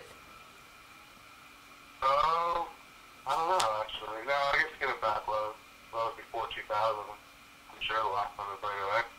87, 88? Wait, what would you say it was? Well, I mean, yeah, no, obviously, yeah, Skin It Back. I love Skin It Back. Sure. No, what were you going to say? What was it? Oh, no, I don't know. I think it was, it had to have been the 80s. Yeah, they haven't done it since the 80s, for sure. But how did you know that? How did you know? What did you think the bust out was, not lengthwise? What did you think it was? Oh, no, I was thinking Emotional Rescue. Oh, okay. That was, 2000, no. But yeah, I forgot about Skin It Back, for sure. Nice. I don't know if I'm right. Maybe there's a bigger bust out. We'll have to talk to some of the old heads, like Squirrel 95. No, I was just talking about Portsmouth. Our intern did statistical analysis. They went and they did research. They got the set list. Look. Word. Cool, what I missed, I got it all the way. That's all right. That's all right. That's why we don't start the show usually till deep into the third hour. Mostly it's just filler. We showed the Beach Burger battle video, so it was Portsmouth-esque. And hopefully it looked good. I think it came out good. We did the memes. We called Mike's hotline. You know, the usual. Squirrel95 called in. And the best of all, I like to go on these adventures on the weekend and then come back with a story. My own personal story, which I talk about early in the show and then, like, kind of lead into it deep in the show. But I actually picked up these hitchhikers. And I talked about that, but I didn't show the video yet. But we're going to be showing the video of me in the car with Emily and Sprocket. Like, I picked them up. These two kids are like real deal. They're like beyond Kerouac. They're beyond your local Trustafari kid. They're like making their way in the world today, like dumpster diving for gold encrusted truffles and, you know, like fishing bike parts out of like bike stores. Like, people throw everything away in our consumer culture. If you look behind the screen, if you look behind the cardboard box, if you look behind the curtain, what you see is just massive amounts of waste. And it's, you know, these guys are a tribute to that. So we're going to be showing that later in the show. Well, yeah, that's more true than like East Coast shit, where it's like so much more consumer shit. Like, I mean, I don't see that out here because we're like, half of shit out here, you know what I mean? Like, we have all the pop stores and, like, you know, it's not everybody's scrapping everything together, you know what I mean? Like, of old stuff, not like new, you know. We don't have that shit out here. Definitely different. Oh, speaking of that, I saw you post about heading out west. Yes. What's up? Take them out. Well, no, west, GA West, you know, head west, because the floor setup for MSG, there's 2 floors. Oh, yeah, I forgot about, that's right, I guess I saw that. Come on, Phil Jones, we gotta operate at this higher level, or there's everything's secret messages. Yeah, I want to come out there, though. First step, really, we need to find 15 people to donate $10 to get me and Taper out to. If we could come up with the 150, Mr. Champion's gonna pony up the rest so we could cover this Elevate event that he's putting on with all these different bands and vasoconstrictors, you know? So what's good, man? Are you coming out here? Did you get tickets? Did you score them on the lotto? Tell me true. What's going on? I did it. I didn't get tickets, but, yeah, it's in the works. I'm definitely gonna make it if I can, you know. I don't have anything holding me down this year, so. Cool. Yo, you need to be a big part of the show, man, if you come out for the run. Fuck yeah, man. Definitely will be a big part of the show. Nice. Got to. So wait, also, we're going to be throwing a disco party. This is super on the... like, this is as if it wasn't on the air. I'm just telling you this now because it's just in the works. But we're putting together a disco party after one of the nights, I think on the 30th.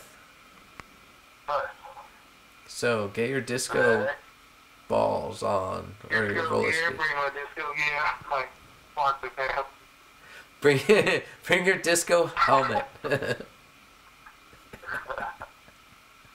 Nice. Well, cool, man. I just wanted to call and say what up. See what's up. What up? Thanks for calling in, man. Always love the love from Phil Jones. It brightens my day. Word. Love you guys. We'll talk to you soon. All right, later. Later, bro. Yo, you guys, if you don't know Phil Jones, he's deep in the culture. When it's Super Bowl, when Antelope Chris came on the couch and I was interviewing her, I found out for the first time that her antelope hat was from Phil Jones. That's what I'm talking about. So, in the effort of keeping it real, I don't want to babble on. I'm not going to read the set list off like I did if there was any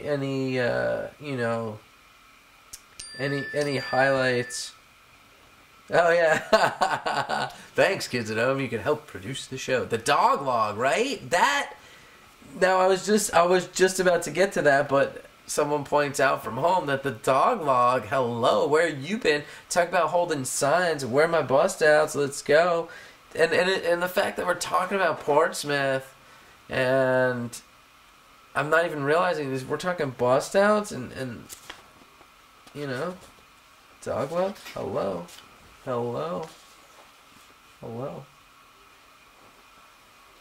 Just looking at my notes. Unbelievable.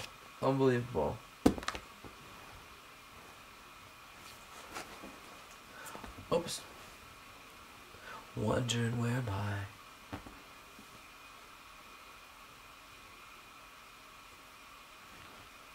Don't go.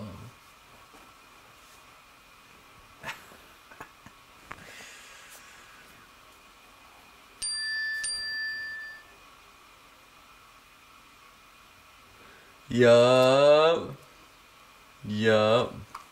So, we're talking. You guys. We're talking 2 nights at Portsmouth. It's not just one night. This is 2 nights built together. That's why we have the 4 Beach Burger 1, Beach Burger 2, Beach Burger Battle 1, Beach Burger Battle 2. We got both of those.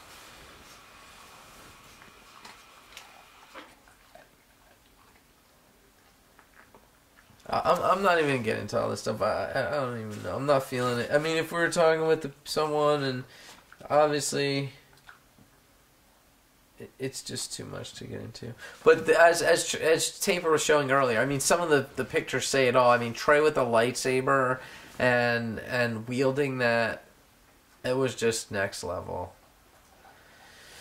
So I don't know. We have so many hours in the day, and what we choose to do and what we choose to air are 2 different things.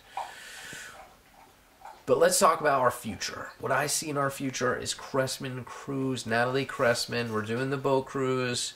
When we came back, when the Weekly Dose came back, it was off the heels of Dick's, a lot of energy, a lot of good things, humbling experiences. Thanks to everyone that made the show possible out there, getting me there. Thank you. So, when we came back from Dick's, that's when all the energy was there, and we were just raging, and we were starting to network, talking to this person, talking to that person, saying, hey, we're going out there, we want to be streaming bands. Like, how do we do this? Let's do this right now. Let's cover this. And that's when we got the Natalie Cressman cruise gig. We're cruising around Manhattan. We're going to be taking a little 3-hour tour. You guys should come along with us on the Magical Mystery Tour. It's going to be great. We're getting... There's a lot of people involved. First of all, SOP Family putting this together. It's the SOP Cruise, Natalie Cressman, Secret Garden, in support of her late-breaking album that just came out in the early fall. And this actually, what Taper's showing us now, is the Ryan Kerrigan poster art for the show, custom work, specifically designed. This is the ticket to the show. It looks like this. This is it. It has all the elements that you need. And there's limited edition posters that you could get on the boat. Get on the boat. First it opened up to friends and family. Well, first it was SOP Kids. Who wants to come get in on this? Oh, next caller. What's your name? Where are you from? Turn your radio down. What up, guys? How you guys doing tonight? Good. How are you? Alright, man. My friend just messaged me. He said you guys were talking about the Portsmouth show. We are. Were you at the Portsmouth show? Yes, I was. I was actually the guy who handed Trey the lightsaber. You? Oh, nice. That's what I'm talking about. Wow. All right. What were you thinking when you handed in the lightsaber? Oh man, it was spur of the moment thing. Actually, like before that set list, I was talking to one of my buddies, and I was like, you know what, Trey needs this lightsaber tonight. And second set started, I just pretty much walked through the crowd saying, Jedi coming through, and everybody just parted, and I made my way down to the front. And thank God for the tucking, or else that wouldn't have happened. Wow. And Trey was walking over to help that girl, like, get down or whatever. I was just like, Trey! And he just turned around and handed it to him. And the epic night began. That was some amazing antics. That was so amazing. At what point in the show did you get this vision to head down there with the lightsaber and start parting the way? Were you on the lawn? Yeah, I had it, I was actually down there pretty much the full first set down the front, waving it around. You can kind of see it.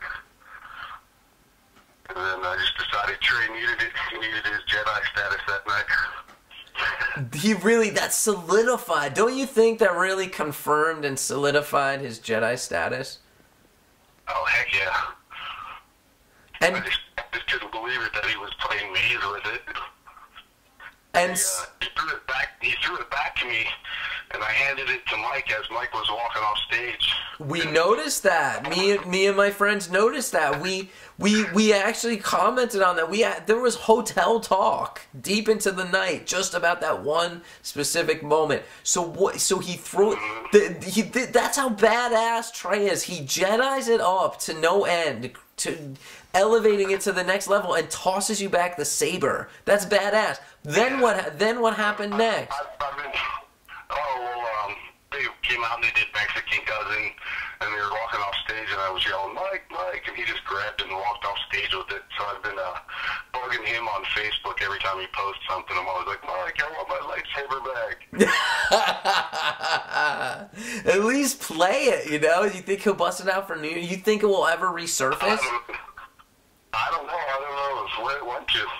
I've been trying to find out, you know, one of their kids have it, or who knows where it went to. Exactly. Well, we will find out. We will get to the bottom of this, sir, for sure, for you. Because we endeavor to find out where all these things go. The band's like a black hole. Things get sucked in there. Do you know that those tiny hats, I don't know if you saw those, but someone managed to get one to Trey and SPAC, but those tiny hats, the band was buying them up. They actually sold them out of tiny hats. Nice. Yeah. So, I don't know, on New Year's, are they going to have like tons of dancers coming out in tiny hats? They just might. Right, they just might. Who knows? It's New Year's Eve. Are you headed to New Year's Eve? That's the real question. Yeah, I'm from the East Coast, but I actually live out in Colorado now, but I'm from the East Coast, so I always venture home for the holidays. All right. Now, was that a staple? I mean, when was your first show? When did you first see Fish? First time I saw Fish was, they were special guesting the Horde. What was it, 92? Wow, we're talking 92, 93 for sure. So yeah, where? We're talking at the Garden State Arts Center. Where were you? Yeah, I saw them at the Orange County Fairgrounds up in New York State. Bam! Look at you. So you were, I mean, you're no stranger to MSG then. No, that's my stomping grounds. I've seen every New Year's at MSG. Oh, I love it. Me too, man. Since 94, bro. So good. So good. You got to go back. What do you think about this year as far as East-West GA floor? It's going to turn things upside down, don't you think? Right. Everything's backwards. Do you have tickets? I do not have tickets yet. All right. Well, you need to grab your saber and head to the front. I guess Mike gives it back to me. Well, hey, next time we call every week on the Weekly Dose. We call up Mike's hotline to see what's going on. So now we have some questions to ask here. Where is the saber? I've left a message on his hotline a few times. Nice. Did you leave any band names? Did you leave him a band name? No. No? All right. Right on. Well, cool, man. That's terrific that you called in. I almost reached out to the Tucking guy. That would have been great if we had both of you guys in the show. Both of us on live. Actually, we have an interview after this night with him that we should air. Taper's digging it up. But yeah, if you guys could find some insight on where it went to, that'd be awesome. Yeah, we're gonna track down the saber for sure. Nice. Cool. Well, hey, man, thanks for calling in. I appreciate it. Yeah, my name's Brian, by the way. Brian. Right on. We have to think of like a catchy show name for you. Right. Brian Saber. That sounds pretty pimp, no? People won't even know what it's about, you know, but the people that are deep in the know will know, like when I say Brian Saber. Maybe you could be an announcer for us. Our announcer, Brian Sabin. That sounds like an announcer voice. Brian Saber. Right on, man. Well, hey, find us when you come out for New Year's, man. We'll get a live interview. Yeah, for sure. Get you up in here. All right, cool. I don't want to keep you on too long, but Taper's giving me he's waving his arms up and down like a monkey. Right. He's like, come on, get off the phone. I love it. Yeah, but cool. I really appreciate you calling in. That's what makes our show what it is. Yeah, that was awesome. My friend was like, dude, you have to call. Here's the number. I love that. I would tell your friend when you get off the phone. Text your friend. Tell your friend to call in. You probably know Anthony. Oh, definitely. I know Anthony. Right on. Yeah. Nice. He's the man.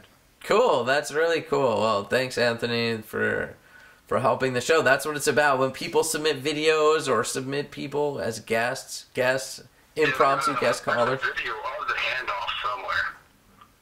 Oh, good. We'll have to pull that up. We could show a short clip of it. Yeah. All right. Brian Saber. Cool, man. We'll see you again. You're a reoccurring character, bro. Yeah, I'm around. All right. Right on. A few things. Cool. Yeah, I threw him a t-shirt one year at New Year's. Yeah? Yeah. Right on. But, yeah, definitely. Track it down, let me know. All right. We will report for you what happens with the Saber. All right. Have a good night, Brian. You guys have a good night. All right, later. Late. Ladies and gentlemen, Brian Saber. I love characters on the show. I really do. So, before we were so rudely interrupted by Brian Saber, I was talking about the Natalie Cressman cruise and how we were getting ready to cruise on Mach 2. And how it wasn't just some random occurrence. It was this is the beauty of it. And this is why I think a lot of times that I have to give props to School of Fish, because it's a group thing, and that's what our show's about. When they say revolving cast, that's what we're talking about. And it takes a lot of people to make things happen. Like Brian Saber. If Brian Saber didn't call in, we wouldn't be having this conversation right now. But we are. So, it was the SOP kids that put this together. It was the Kickstarter. And now that relates back to when we did our Kickstarter. You know, even though you might not win a Kickstarter, you still are a winner in the win. Our Kickstarter still worked out for us in the end. I'm hoping when actually we know because of the flux capacitor. So anyway, I don't want to be a prognosticator. So we're going on the cruise. We're going to set our station for systematic overdrive. And this I haven't said anything about this because we didn't know, but special announcement. This is late breaking news. We're doing a webcast of the actual concert. When Taper and I were invited to do the show, it was not to do the concert, it was for Show of Life, to do the promotion, for me to MC it and get up there and say, hey, how's everyone doing tonight? I can't hear you. How's everyone doing tonight? Alright. That was my job. But now we got the bonus of bringing you guys the concert at home. And the best part of all is that just like Mr. Champion's Elevate project he's got going on up in Chi-Town area, it's benefiting the Mockingbird. So is this. You see, this webcast, now Tabor, correct me if I'm wrong, but we're talking a pay-per-view webcast. Optional pay-per-donate. What's the donate per view?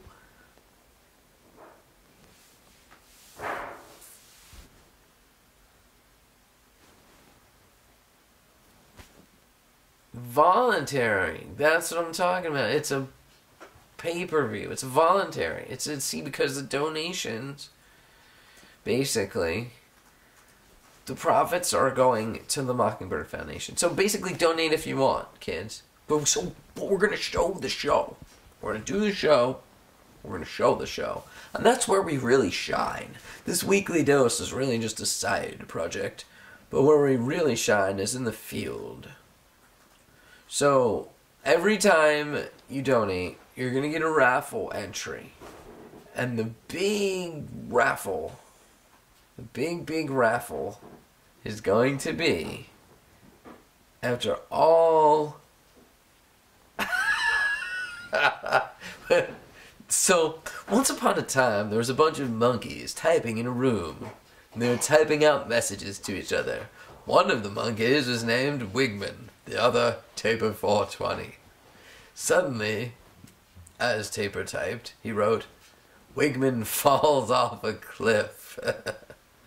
As, suddenly, Wigman was falling off a cliff. And with the typewriter in mid-air, he's typing the answer to the question, what do the kids win if they donate?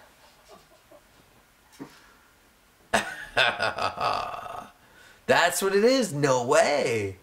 Boom. A hood blimp. No, you didn't. I gotta... Looky here. I gotta show you guys something. While Tabor pulls up the next graphic. You need to know that our own official Show of Life logo microphone that I hold in my hand, brought to us by Jules Rules, once again is coming through. With not only, you've seen, I don't know if you've seen these, maybe you haven't, but you need to know, you need to recognize if you haven't. There's been Mike Doll, Fishman Doll, they're out there. I don't know if there's a complete set yet, but what there is for the winner of the raffle is a hood blimp in this crochet form similar to our official Show of L logo microphone. A la the Harry Hood for the early viewers. There it is. Tabor's quick on the draw. He pulled that up. We're live. This is the live shopping network right here. So get your donations in. It's all for a good cause. It's in good fun. And... oh. Look what I found. Just feeling like... does anyone need a glow stick right about now? I do. For the kids at home. You know what I want to show you guys right now? I want to show you the video of these hitchhiking kids I picked up. That's what we're going to show. No? Did you get that? What? Oh, no. We're going to show you the Cressman video, Tabor says. Tabor says, Cressman video. Well, that makes more sense than the hitchhikers. I'm going to hitch a ride to Cressman.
why at the worst time would I decide to be drinking water? I thought that, I'm like, damn, this video is long. I'm going to drink some water. Oh, wait, it's over. It's short, actually. What's up, kids? That's the Crestman video. I'm really excited for this. I don't know about you, Taper, but things like these wouldn't be possible without men like these. And we wouldn't be doing any of this if it wasn't for things like that. Meaning the Crestman cruise. It's going to be a lot of fun. A lot of SOP family. Silky Baby's going to be there. She told me that I better brush out her wig. Make it all proper. You know? In the effort to keep it real. So we're good, man. We're a little, you know, we try to keep the show, it's an hour-long show, but it stretches into the timeless realms. But since the flux capacitor is with us, we could always in post, we could edit it down to be an hour show. You always got to trim the fat here and there. Or perhaps it's all epic. We won't know until history tells us. History will be the judge. So will we make it out to Chicago? I don't know. But we're going to be at the Crestman cruise. Is Taper going to be there? I don't know. He might be. Hope so. I need him. Because a peanut butter and jelly sandwich isn't any good without the jelly. It's just peanut butter, and that will leave you with a dry mouth. So I think we hit up everything we needed to. We got actually bonuses this week for sure with the call-in Brian Saber. That was huge. And obviously Squirrel, epic call-in for Squirrel because he's got legendary status. So shout out to Jules Rules. We'll see her on the cruise, the Crestman cruise. We're going to be VIPing it for Paige's little soiree at BB King's in the city. We'll either get video reports out to you for iPhone style. I learned this past weekend, iPhone style. You could do it just to get your report, get your interview, edit it in post. So even if I have to do a report from BB King's, I'll do it. It's Halloween, for crying out loud. I could go in there as Wigman and leave as Wigman, and no one will be the wiser. It's going to be epic. I wonder what Taper 420 is going to go as. Holla. So that's that. And in the vein of these adventures I have on the weekend, I mean, I got these kids, I picked them up. They were riding in they were sitting in the rain. Now let me set this up real quick. We're gonna go out. I think we're gonna go out on this video. I think that'd be the best, Taper. Always go out on a punch. News 11. We hit everything we had to. We covered all the ground that we needed to. I could do this. Me and Taper are just gonna chill for real and get on out of here. But I picked these kids up. It was raining out. Windshield wipers. I'm about to get on the highway. I see two kids standing there in grayish clothes. There's a certain... I told someone the story, and they told me that there's a certain culture, there's a certain look, and the certain culture of these kids that have, as he described it, just enough means. So meaning that they're not totally down. They're having a good time by just having just what they need. You know, they're not wanting for anything. So these are the kids that I actually picked up, and I immediately got enthralled by their story. What are you kids out in the rain, sitting out there? And lo and behold, they had bikes. So they loaded up bikes into my trunk. I didn't know they had bikes. I pulled over right on the on-ramp. I'm like, great, I'm going to get a ticket. I'm going to get pulled over. Cops are going to come. They're going to be like, who's this guy with the sunglasses, touching his hair, and wanting to ask me all these questions. So they come running up with the bikes, and I was like, good luck. I popped the trunk. I said, if they get these bikes in the trunk, they're good to go. If not, then say it. But anyway, once I got in the car, I said, you got any gas money? You know, because I need a little help to get to where I was going. They didn't, but what they did have was a little bit of stories about their lifestyle, which I only had dreamed about and read about and heard about, you know, kind of catching these freight trains and jumping freight cars. I didn't even think anyone. A bit of research, at which time I found this thing, Catching Out. This documentary was made and it's really interesting. You should check it out. It's a whole culture, and it's interesting. You know, these kids were really reluctant. Before I turned the camera on, I was like, all right, we won't talk about the trains at all, because they didn't want anyone to be hip to that lot knowledge. Train knowledge, there's no such thing. Train knowledge, you don't talk about. You just do that, and then you know. If you know, you know. Supposedly, from the research I did online, it's super hush-hush culture. But once you're in it, you got, you know, they'll hook you with the knowledge, the secret knowledge from train A to train B, and all points in between. So I grabbed these kids, and I proceeded to ask them some questions. Emily and Sprocket. I actually, and I won't tell this till we get back, but that'll be next week, because we're leading out with this video. We're going to peace out, unless, you know, you guys want us to come back with the call-in show. Well, I'm just kidding. No, we're done. We're done. We can't do this. We got to get prepared for next week. Got to get prepared for Crestman Cruise and all the adventures from hither to yon. Excuse me.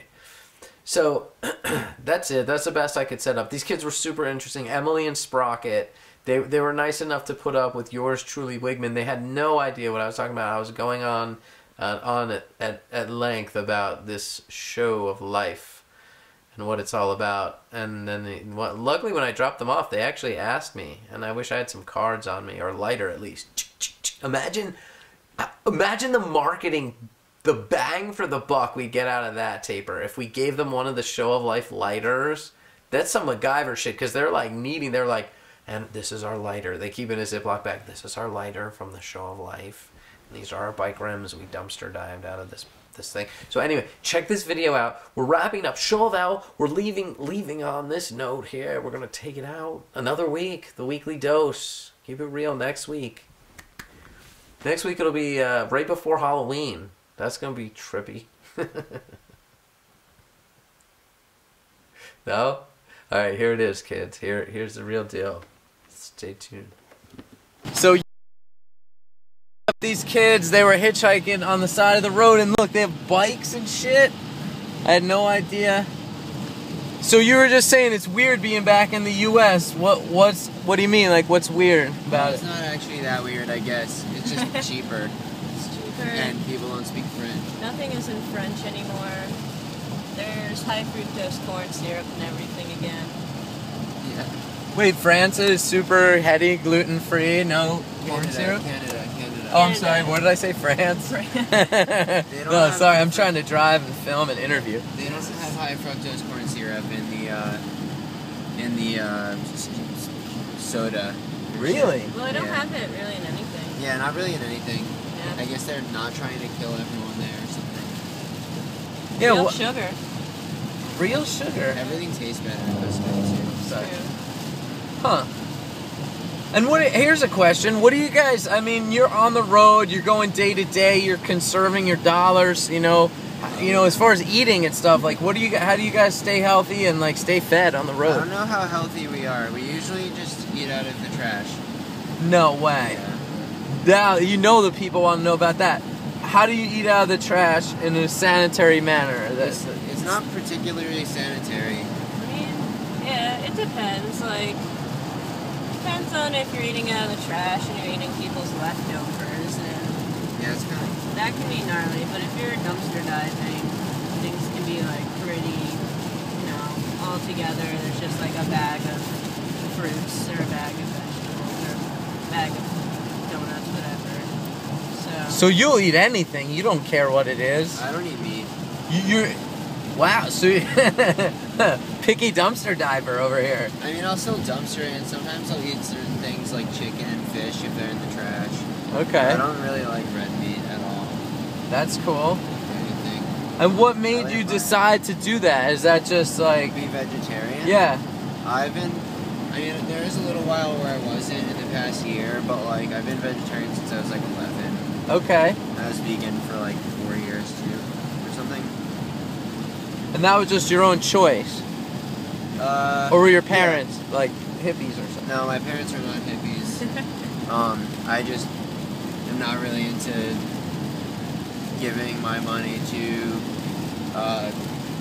corporations that massacre animals, I guess. Okay, I could get with that.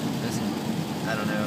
Yeah, I'm not really a big fan of killing tons and tons of animals, so I don't really like eating them, I guess. And what do you guys do for money when you're on the road? Like, do you not even use it or need it, or how do you even scrounge some up? Panhandling, what? Selling? Panhandle, yeah, mostly. And are people usually supportive of that, or are they like, get out of here, get a job? Most of the time, they're like supportive. No, wait, hold on, not supportive. Supportive, but you'd be surprised how generous people are sometimes, I guess. Yeah, look at me. I picked you guys up, man, in the rain. I picked these kids up in the pouring rain because I know what it's like to be a hitchhiker. And then I had the bright idea after hustling them and trying to get some gas money out of them, which they didn't have any. I decided that this video would be payment enough. Yeah. I don't know. People are nice sometimes. Usually most people feel like you're like living off the rest of society, but it's like, so what, like, if you just like smile and like hold up a sign and ask people for 50 cents, like, what is it to them? Like, it doesn't matter.